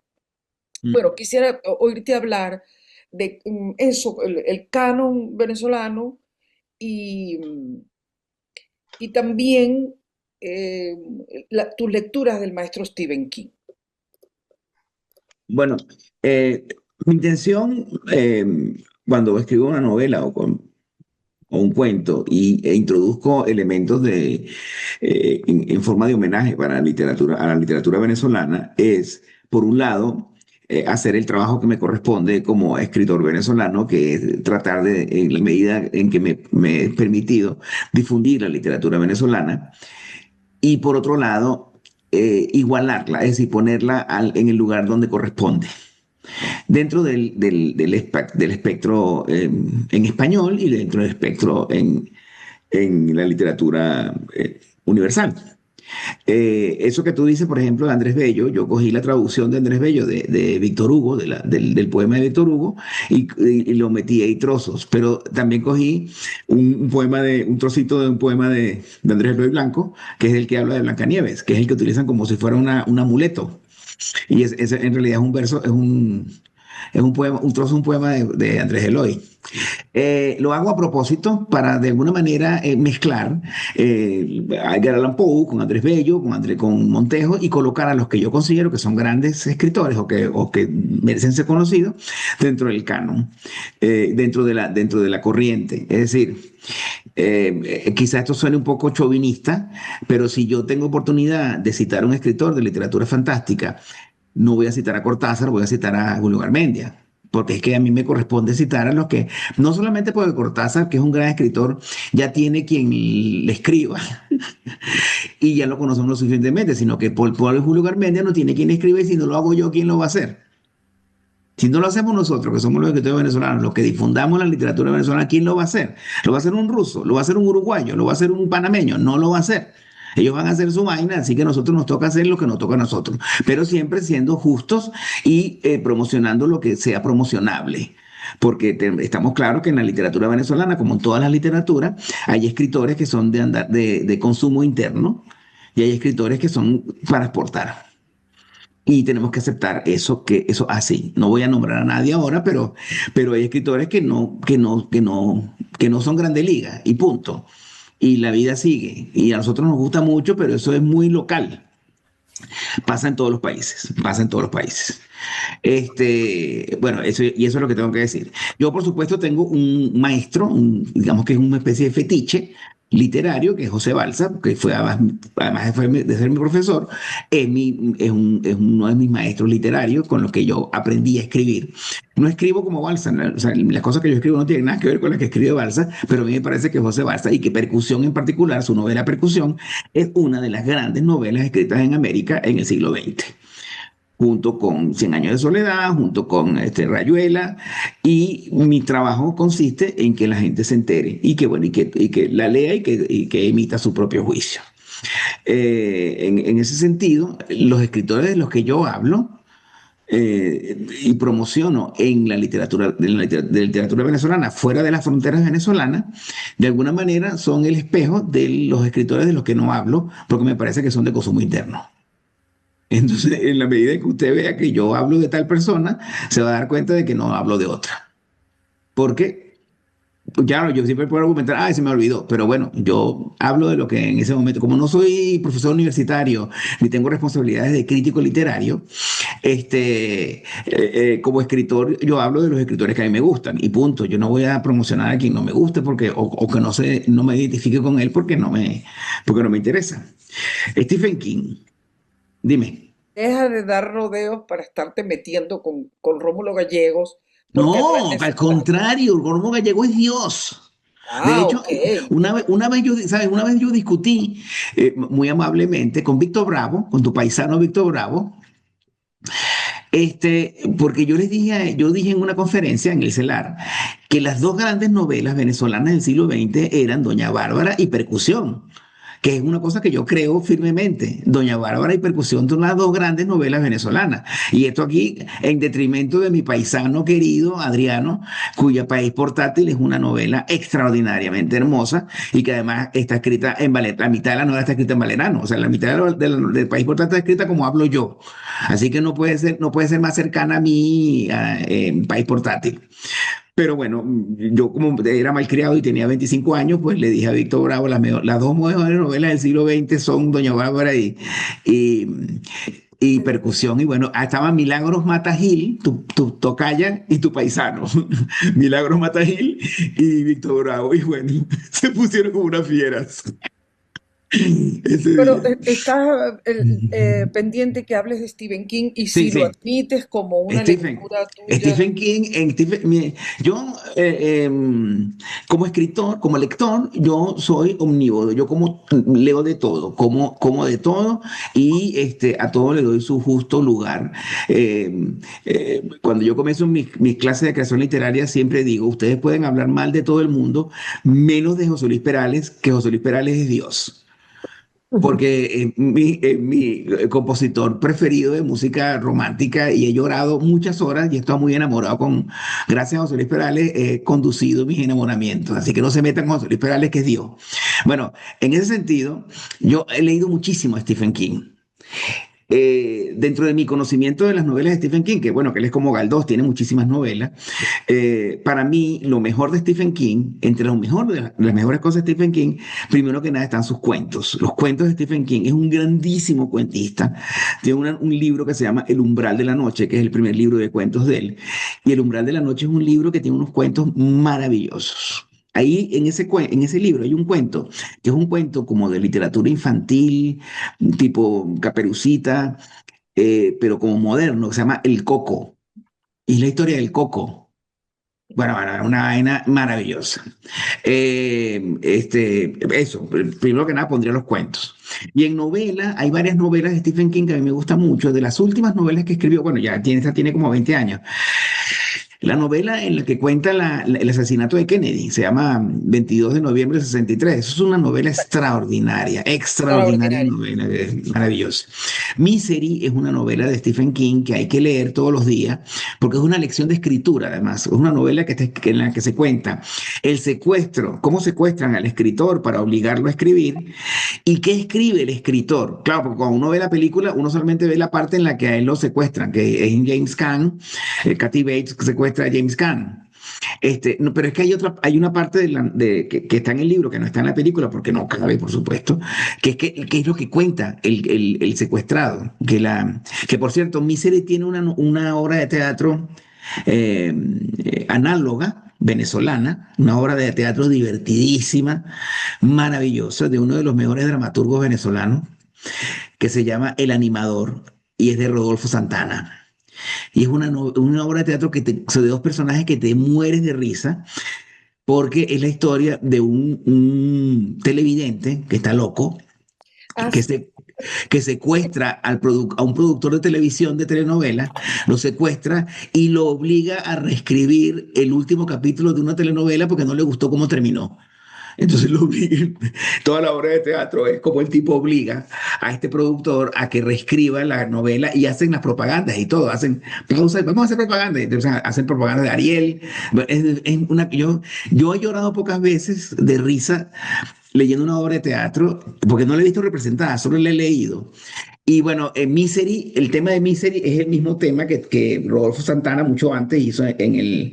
¿Ves? Este es el tipo de cosas que yo hago a la hora de promocionar la literatura venezolana. Analogar, parangonar. O sea, cuando me hablan, y Stephen King hizo usted, me dice, sí, pero está también Rodolfo Santana que hizo esto. Y es una manera de colocar la literatura venezolana en un lugar que le corresponde porque tiene con qué hacer nosotros los venezolanos, bueno, no sé qué opinan ustedes, pero yo tengo la impresión de que nosotros los venezolanos somos bastante pantalleros y exageradores. Y como somos tan cariñosos, cualquier cosa que hace cualquiera la convertimos en, ¡ah, hizo esto, es maravilloso! No, hay que ser muy justos y hay que tener la cabeza muy fría, porque uno no puede promocionar fuera de las fronteras de Venezuela algo que no tiene valor. Porque el que no sea venezolano lo va a ver y se va a dar cuenta de que uno lo está haciendo porque lo quiere, porque le tiene cariño. Entonces hay que tener mucho cuidado a quién promociona usted dentro de la literatura, dentro de cualquier rama de los venezolanos, porque puede mirarlo como con lástima, ¿sabes? Y eso es contraproducente a la hora de promocionar. Entonces, claro, yo me cuido mucho de por lo menos que lo que promocione, que sea venezolano, que por lo menos yo crea sinceramente que sí tiene el valor para promocionarlo fuera.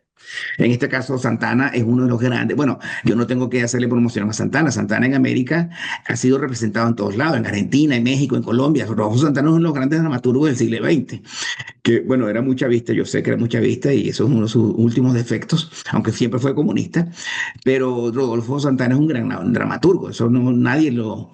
El otro día tuve el placer de escuchar a Ricardo Cayuela, el escritor mexicano, hablar maravillas de Cabrujas. Empezó a hablar de que gracias a Cabrujas la visión de América había cambiado porque con sus telenovelas había hecho una cosa que no había hecho nunca nadie. Y eso a mí me pareció, yo se lo agradecí mucho y aplaudía con las orejas, como dicen aquí en España.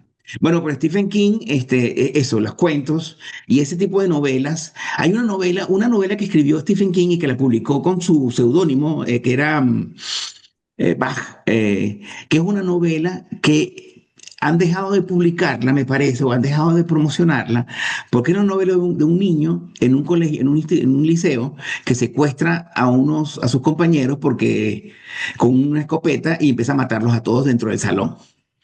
Y claro, esa novela es del año 74 o algo así, y ha dejado como de ser publicada y eso porque para no dar ideas, para no dar ideas a los locos que agarran una escopeta. Pero fíjate que ya Stephen King es un escritor de literatura fantástica, pero es un escritor de literatura fantástica muy político. Él mete muchos elementos políticos de la política estadounidense, de los problemas sociales en Estados Unidos, de las clases sociales, de los problemas políticos, de los problemas raciales, de los problemas económicos. Y en las novelas está representado eso, está bueno, El Resplandor, no hay que olvidar nunca El Resplandor. Porque además Stephen King es un generador de grandes películas. O sea, muchas de las grandes películas del cine estadounidense son relatos de Stephen King. El Resplandor, que es de Stanley Kubrick, una obra maestra. La Milla Verde, que es una película Bellísimo. extraordinaria, es un relato de Stephen King.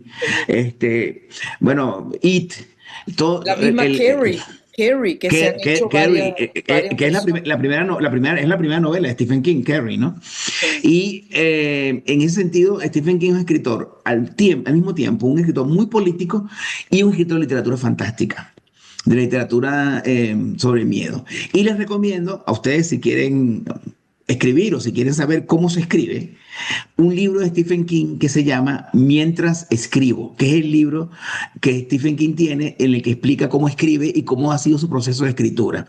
En inglés se llama On Writing, sobre la escritura, pero lo tradujeron al español como Mientras escribo. Y es una Biblia, para mí es una Biblia, yo siempre lo estoy utilizando, o sea, siempre estoy leyendo, viendo a ver qué cosas recomienda, porque como decía Carola de Goya, ser precavido no es pecado. ¿Ustedes saben quién es? ¿Nadie sabe quién es Carola de Goya? ¿Alguien le suena a Carola de Goya? No, no. Carola de Goya era la amiga y discípula de Connie Méndez,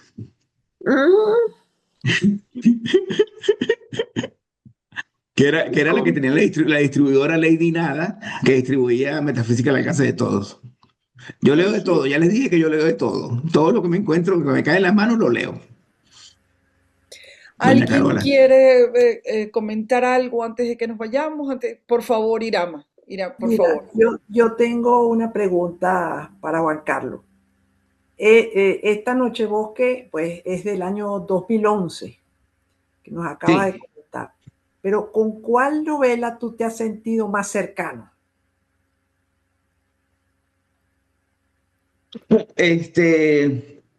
Quizás porque fue la primera con el niño malo, pero realmente yo soy un padre muy desnaturalizado. Yo me siento cercano de lo que estoy escribiendo en este momento.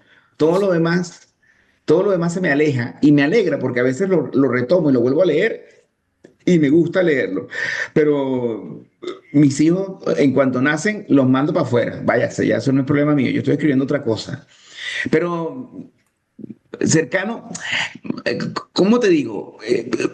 Todos los libros que yo he escrito, y bueno, cualquier escritor le pasa esto, todos tienen algo que yo he sacado de mí, algo que me ha pasado, alguna anécdota, algo que he leído, algo. Entonces todos forman parte de una pequeña biografía intelectual que si yo la pongo en orden, si la ordeno, puedo saber qué estaba haciendo en el momento en que estaba escribiendo tal o cual cosa a través de los nombres que le pongo a los personajes, a través de los lugares que utilizo, a través de las cosas que comen, a través de las cosas que les ocurren. Yo sé dónde estaba en ese momento cuando publiqué o cuando escribí esa novela en particular. Entonces, eso es lo que me hace que esté cerca o lejos de la novela. Y además me gusta olvidarme de que eso fue así. Porque ahorita, por ejemplo, cuando Milagros habló, dio su exposición maravillosa, dijo un montón de cosas que yo no me acordaba que estaban allí. Porque claro, hace tiempo que no, ya hace mucho tiempo ya que no leo esas novelas y entonces las cosas que dijo, aunque esto suene mal, es el típico ego del escritor, decía, uy, Dios mío, qué buen escritor, ¿quién será ese señor? Qué bueno. Y Bueno, hay otra por favor, pequeña por favor. pregunta. Dime. Al principio de Nochebosque hay unas palabras que dicen, digamos, como un agradecimiento o algo. Dice, para los que han temblado aquí, y hay otra que me llamó la atención y dice, y para Juan Carlos Méndez Guedes en la larga amistad de Media Mandarina. Sí, eso es un mensaje secreto, que no es tan secreto realmente. Para Juan Carlos Méndez Guedes y yo somos muy amigos, es un hermano prácticamente mío. Y una vez íbamos en un avión y estábamos muertos de hambre y yo solamente me había traído aquí de la casa una mandarina. Y entonces abrí la mandarina y la partí por la mitad y le di media mandarina a él y media mandarina para mí. Y eso fue lo que almorzamos ese día, una media mandarina. Qué bien, gracias, Juan Carlos. Juan Carlos, No, para gracias a que ti. quede como documento, ¿cuándo fue que batiste cemento? Solo para que quede como documento, testimonio tuyo en esta grabación. Me quieres hacer recordar esa asiago momento, esa asiaga época. Resulta que creo que esto puede ser que ocurrió en el año 80, 81, me parece a mí, porque mi abuelo estaba vivo todavía.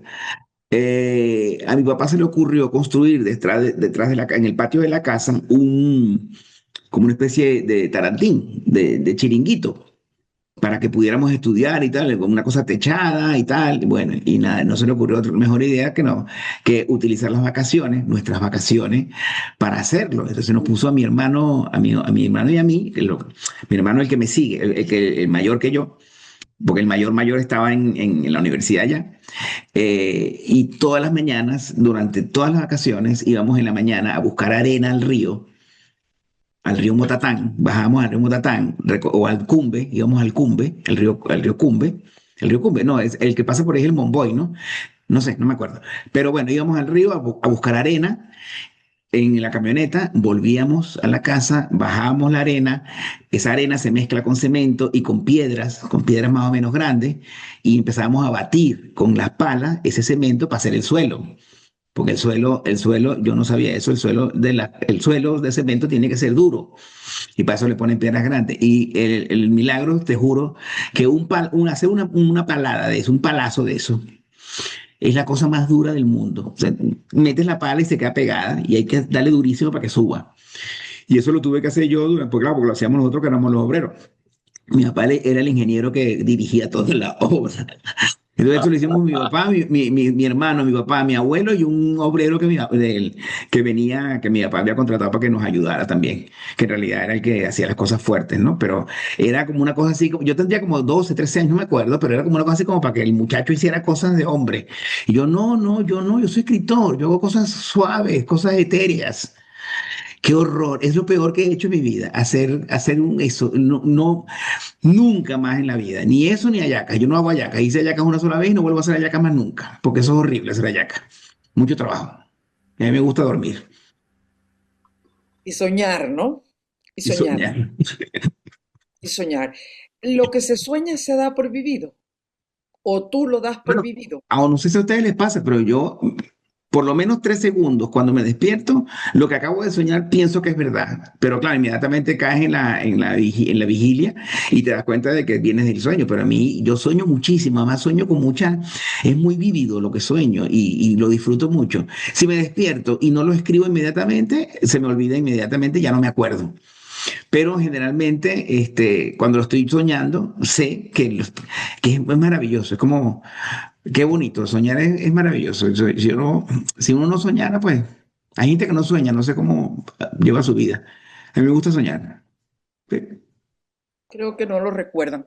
¿Alguien quiere comentar algo? No, no quisiera que se quedara nadie con algo en el tintero. sí, la Creo señora de que aquí abajo. Por favor, a ver, no, Diana. por favor. Es que no puedo hablar, no me oyen. Ahora sí, Sí. perfectamente. Oyen a Mariana. Sí, Ah, perfectamente. lo escribí, pero rapidito. Me gustó muchísimo el personaje del oso peluche. Es un personaje secundario. Pienso que podría habérsele sacado más punta, pero me parece un personaje muy enigmático. Todos los demás personajes están súper bien delineados, hasta las hadas, todos los árboles, todo. Y este personaje se me quedó corto, habría querido más presencia de él. Y creo que Bueno, es muy importante. sí, el señor Fenris es muy importante y yo le sugiero, si quiere, que lea la tercera novela, Renace en la sombra, en la que el señor Fenris es muy importante. O sea, su presencia empieza a engrandecerse, porque Paula se lleva al oso, es su compañero, y el oso de peluche, que está entre oso y lobo, y es una presencia continua, y siempre tiene como el momento cumbre. Pero No, ya no, que, ya que me lo dice en la cuarta novela que estoy escribiendo, le voy a dar más papel al señor Fenris. bueno, pues Pero ya la tercera la vendiste. voy a tener que escribirle, que pagarle más al señor Fenris, porque el público quiere verlo actuar. Un personaje muy, muy bello, muy lindo, porque un peluche es algo muy tierno. Y aquí no terminas de saber si era compañía, si es tierno, si es protector, si es Superman. Bueno, él le salva la vida a Paula. Claro, por eso es Sí. fundamental. Y la Y novela. Aslani, y Aslani, lo que pasa es que después la Sí. Pero segunda lo reemplazó. Es verdad, él le salva la vida a Aslani, pero Aslani ya tenía el destino cumplido, como diría Meneses. ya cumplió, ya colaboró. Sí, ya colaboró, ya colaboró. ¿Dónde habla Bueno, pues Meneses de eso? Gracias. Si lo recuerdas, es Juan un Carlos. título de un cuento, Un destino cumplido, se llama el cuento. Ujú. voy a buscar. Creo que está en los 10 cuentos de Meneses, creo. Un Ok. destino cumplido, creo que se llama así el cuento. Oye, yo también lo voy a buscar porque a veces cito de Ok. memoria y se me mezclan cosas. Juan De Carlos, verdad que ¿hay estoy muy algo agradecido. que no te ¿Qué? hayamos preguntado y que tú quisieras comentar? Juan No, Carlos, ¿me escucha? dime, Miguel, sí. No, Juan Carlos, una pregunta. El tercer libro ya está Sí, está publicado. Ese libro es de 2021. El Renace en las Sombras es un libro que publiqué en 2021, si no me equivoco. Sí. el otro, Eh, el cuarto sí está en el no, tintero. el cuarto está escribiéndose. Ya va, un momento. No empujen. No, no, está ¿Cómo bien. Sí, sí, sí, sí. ¿Qué? cómo se llama el libro? El Renace en las Sombras es el tercer libro. Ok. Y el cuarto no tiene nombre todavía. No, no, No no, le he puesto título. quiero el tercero. Ok. El tercero se llama Renace en la sombra, que es el segundo verso de Moliendo Café, cuando la tarde languidece y renace en la sombra. Que nace la sombra.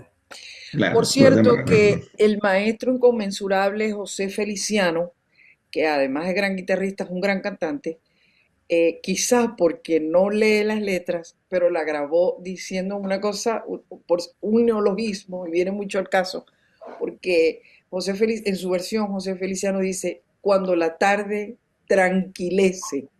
¡Ay, qué bueno! Bellísimo, Maravilloso, cuando la maravilloso. tarde ¿Ves? Ese tranquilece, renacen las sombras y en su quietud los cafetales vuelven a milagro, ese es un chorrito de los que hablamos.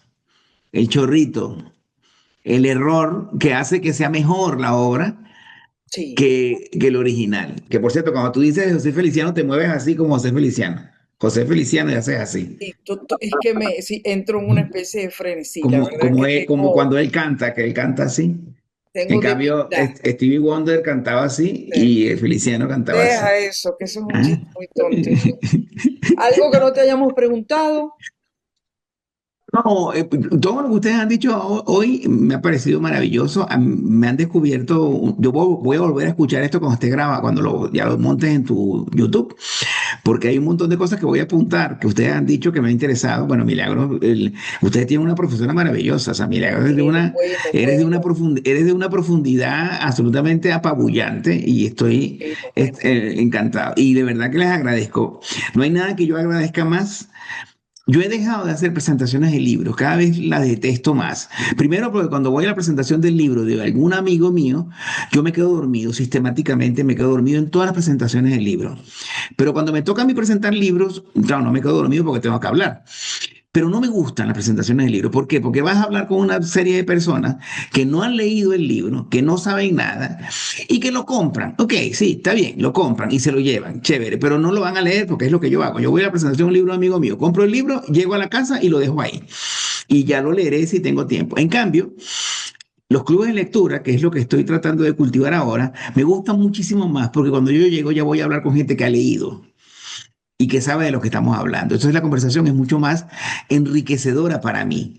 No importa que sean 5, 6, 12, 8, 1, 4, no importa, no importa, porque es que los lectores, como dije hace rato, los escritores no van a desaparecer nunca, porque siempre hace falta alguien que cuente una historia. Y eso se lo agradezco. Tengo una Dime. pregunta. Cuando yo había entendido que había que leer el informe sobre Clara, y Sí, no sé, por error lo que agradezco ahorita es haberme leído Nochebosque primero y después el informe sobre Clara. Y me gustó que eso venía antes. Yo no sé si uno como escritor, como tú, tienes ese plan previo de escribir una historia y luego escribir, porque entonces lo que estás escribiendo ahorita es posterior a Nochebosque. Me imagino, el tercer libro es posterior y quizás el que estás haciendo ahorita también es posterior al tercero. Sí, claro, te voy a contar cómo nació el informe sobre Clara.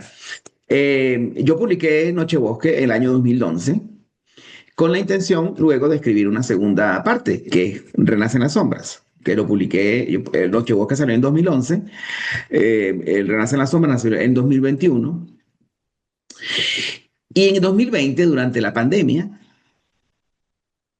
no, 2021, después de 2021, al año siguiente, mi editora, la que editó el Nochebosque y la que editó Renacen las Sombras, una vez almorzando me dijo, bueno, Juan Carlos, ¿tienes alguna cosa que publiquemos antes de publicar lo siguiente. O sea, es para que no pase tanto tiempo sin que publiques, porque digamos que desapareces, entre comillas, del mercado. Y dijimos, bueno, si yo no te he ofrecido nunca Noche Bosque porque como ya está editada y a los editores no les gusta reeditar libros. Y ella me dijo, no me importa, vamos a publicar Noche Bosque. Y yo, bueno, chévere, perfecto. Pero eso se lo dije, le dije como un año y medio antes, le dije, bueno, pero déjame escribirle un prologuito, un primer capítulo a Noche Bosque, una cosa así como para darle color local. A mí siempre me ha dado mucha rabia cuando tengo oportunidad de publicar un libro nuevo, agarrar un libro que ya publiqué y volverlo a publicar, porque me parece que es perder un cartucho. Y no, ¿para qué voy a publicar algo que ya publiqué si puedo publicar algo nuevo? Y entonces dije, bueno, ya que voy a publicar algo que ya publiqué, le voy a agregar un capítulo nuevo para por lo menos tenga color. Y entonces empecé a escribir un capítulo introductorio a Noche Bosque. Pero en la medida que iba escribiendo me di cuenta que no era un capítulo introductorio, sino era una nueva novela. Y era una precuela de Noche Bosque. Y entonces, cuando le mandé la novela, el manuscrito al editor, le dije, mira, no me salió un capítulo, me salieron 2 novelas. Así que vas a publicar 2 novelas por una. Publicamos Noche Bosque, la ponemos de primero. Y a continuación ponemos el informe sobre Clara, que iba a ser un capítulo de 3 páginas, pero me salieron 70, 80 páginas. Y dije, bueno, son 2 noveletas, 2 nouvelles, las ponemos juntas. La primera Noche Bosque, que es el origen, o sea, la primera que apareció, y luego su precuela, qué pasó antes, porque ya está publicada qué pasó después de Noche Bosque, que es Renace en la Sombra. Y después de Renace en la Sombra, estoy escribiendo una que es lo que continúa a Renace en las Sombras, que espero que cierre un ciclo y haga una especie de tetralogía, en teoría. Renace en las Sombras es una novela mucho más larga, tiene unas 300 páginas. Y esa fue muy gracioso porque mi editora en 2019 me dijo que tienes algo nuevo. Y dije, sí, estoy haciendo una novela. Pero era febrero, no, era como octubre del año de 2019. Y le dije, el 2 de agosto de 2020 te la doy. Y entonces me puse un plan y empecé a escribir esa parte que no había escrito. Y la creé la novela. Bueno, exacto. Entonces, por eso está en esa estructura. Pero no hay ningún problema. Si tú lees primero el informe sobre Clara y después lees Noche Bosque, pues tu lectura te va a dar otra información distinta. Yo trato de que No, sean independientes. no, Dime, no, porque el la asunto es la profesora dijo que última no. línea, el asunto es el final. El asunto es, Claro. claro, el asunto es que ella le diga, esto lo escribiste tú. Es decir, esa línea es una de esas líneas como, ¿cómo era? I'd rather not to, o sea, esas líneas que quedan como unos clásicos. Como en aquella novela de Jane Austen que dice, lector, me casé con él. Exacto, reader, I marry him. Sí, exacto. Es decir, todo eso lo escribiste tú, con esa duda, con esa sospecha, y que además nos dice a nosotros, todo eso lo leíste tú. Porque fíjense, compañeros, cuando ella le dice, todo eso lo escribiste tú, le está diciendo, para poder escribir eso, tú tienes que haber pasado por experiencias que no son de niño. Bueno, lo mismo nos ocurre a los lectores. Uno no ve, uno solo ve lo que ya tienen los ojos. Uno Y una solo cosa, ve, hay una cosa que no captaste de esa frase de Paula, que es una frase muy inspirada en una frase muy venezolana. a saber, Todo, todo eso es tuyo, mi amor. todo eso es tuyo. Bueno, no, aquí todo eso lo escribiste tú, porque claro, es eso, emplaza al supuesto autor, pero también nos emplaza a nosotros, porque nos está diciendo, si tú has visto toda esta oscuridad, más toda la que sospechas y apenas tanteas, es porque lo tienes adentro. En ese sentido, tiene una finalidad especular y Uy, eso qué nos miedo. inquieta mucho. Eso nos inquieta mucho, porque todo eso lo escribiste tú y también todo eso lo leíste tú y nos vemos descubiertos. ¿Ves? Nos Ay, vemos qué bueno. Ve, estas son las cosas maravillosas que dice Milagro, que me quedo pero flipo, bueno, como dicen aquí, flipo en pero bueno, colores. Entonces, no. Yo mientras preparaba la cosa y sigo escribiendo para a ver la nota que quiero escribir en el periódico, em, yo pensaba, pero bueno, a ver, esto en realidad es una sola novela. Después veo con este final que no. Y ya te doy la palabra, querida. Em, Muy bueno que Juan Carlos haya explicado la génesis y cómo interviene la editorial después de que él se ha pasado 2 horas prácticamente escarneciendo de las editoriales y hablando de lo fútiles, de lo prescindibles que son. Bueno, que Sí, no que lo son dudo, que no lo prescindibles, dudo.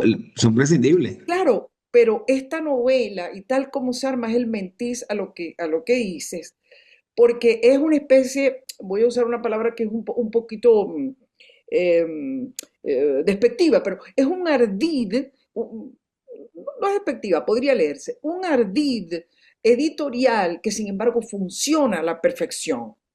Claro. Es- Pero un momentico, Milagro, espérate, déjame decir una cosa.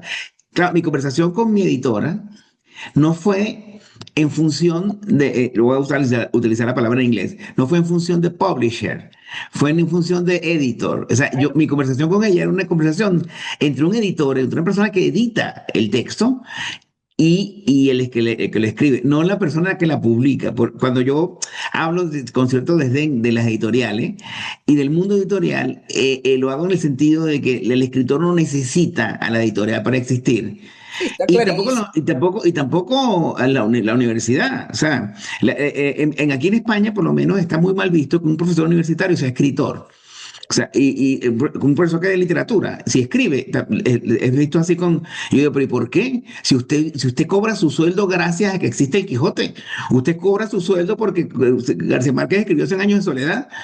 Sin el señor que se pone a escribir, que usted desdeña como profesor, usted no tendría trabajo, porque usted no tendría nada que decir.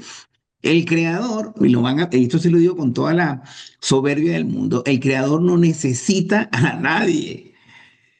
Es al revés. El creador siempre va a existir, sin dinero, sin fama, sin lectores, pero existe. En cambio, una editorial sin escritores no existe.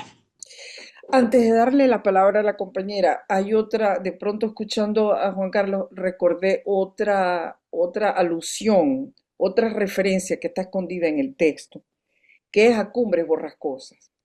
Hay un momento en que Paula es despertada o algo así porque la lluvia está entrando en la ventana, o sea, la lluvia está agitando la ventana y es como, creo que lo dice, como si el bosque quisiera entrar, que es ese momento en que Katy, también muy famoso, un momento de la novela, que es cuando Catherine le dice al huésped, let me in. Y claro, déjame entrar, ella es un fantasma y en este caso es el bosque que quiere Claro. entrar, el bosque Bueno, es muy romántico eso, ¿no? Es una imagen muy muy romántica. romántico, Yo, en el yo, sentido espectral, ¿no? Eso que hemos dicho, que el bosque aquí está presentado de muchas maneras, como sí. personaje, y hay un momento en que es como que el bosque quiere entrar, ella no abre la ventana, y me recordó mucho a ese momento de Cumbres Borrascosas, el momento de Let Me In, déjame entrar. Con Claro. la pregunta de nuestra compañera nos vamos, a ver. La verdad que yo de este estilo de literatura, yo tengo años leyendo otro tipo de cosas y a mí me hizo, o sea, confieso, me hizo tener angustia leyendo, o sea, por una parte quería seguir y por la otra tenía miedo, tenía temor todo el tiempo, o sea, no Qué sé bueno. si este es el efecto, pero para mí me costó muchísimo leerlo y me producía mucha ansiedad y esto es independiente de lo que aprendí hoy y de todo lo que dijo Milagros y tú, y me hizo cambiar por completo mi visión de todo esto. O sea, es que había momentos en que no sabía si esto era verdad o no era verdad y me volví a leer las cosas y y por tercera vez leía y no, y puede ser que esa era la intención, quedarme en el limbo, ¿no? Y seguir. Y entonces a veces seguía y a veces sí trataba de entender y decir, pero ¿por qué pasó esto? ¿Y qué razón? ¿Esto es verdad o no es verdad? O sea, Me, El me fantástico. alegra mucho lo que estás diciendo. Que para esto uno escribe, ¿sabes? Para que los lectores sientan este tipo de cosas y claro, y si te lo dicen es más bonito todavía. Pero esa es la idea. Mira, si yo escribo algo y no siento lo que tú sientes, no estoy seguro de que la cosa vaya a funcionar. Yo cuando escribo me río mucho de lo que estoy escribiendo porque como sé lo que va a pasar y yo estoy lleno de odio, digo, qué bueno, la van a matar, qué maravilla, y me cago en la risa y sigo escribiendo. Qué mentira, que él está lleno de odio. Sí, es Pero verdad. bueno, muchísimas gracias. Hemos llegado al final de esta actividad. Este es el escritor venezolano Juan Carlos Chirinos. Yo soy Milagros Socorro y este es mi club de lectura. Seguimos. Muchísimas gracias. Muchísimas gracias. Mucho cariño. Besos a todos.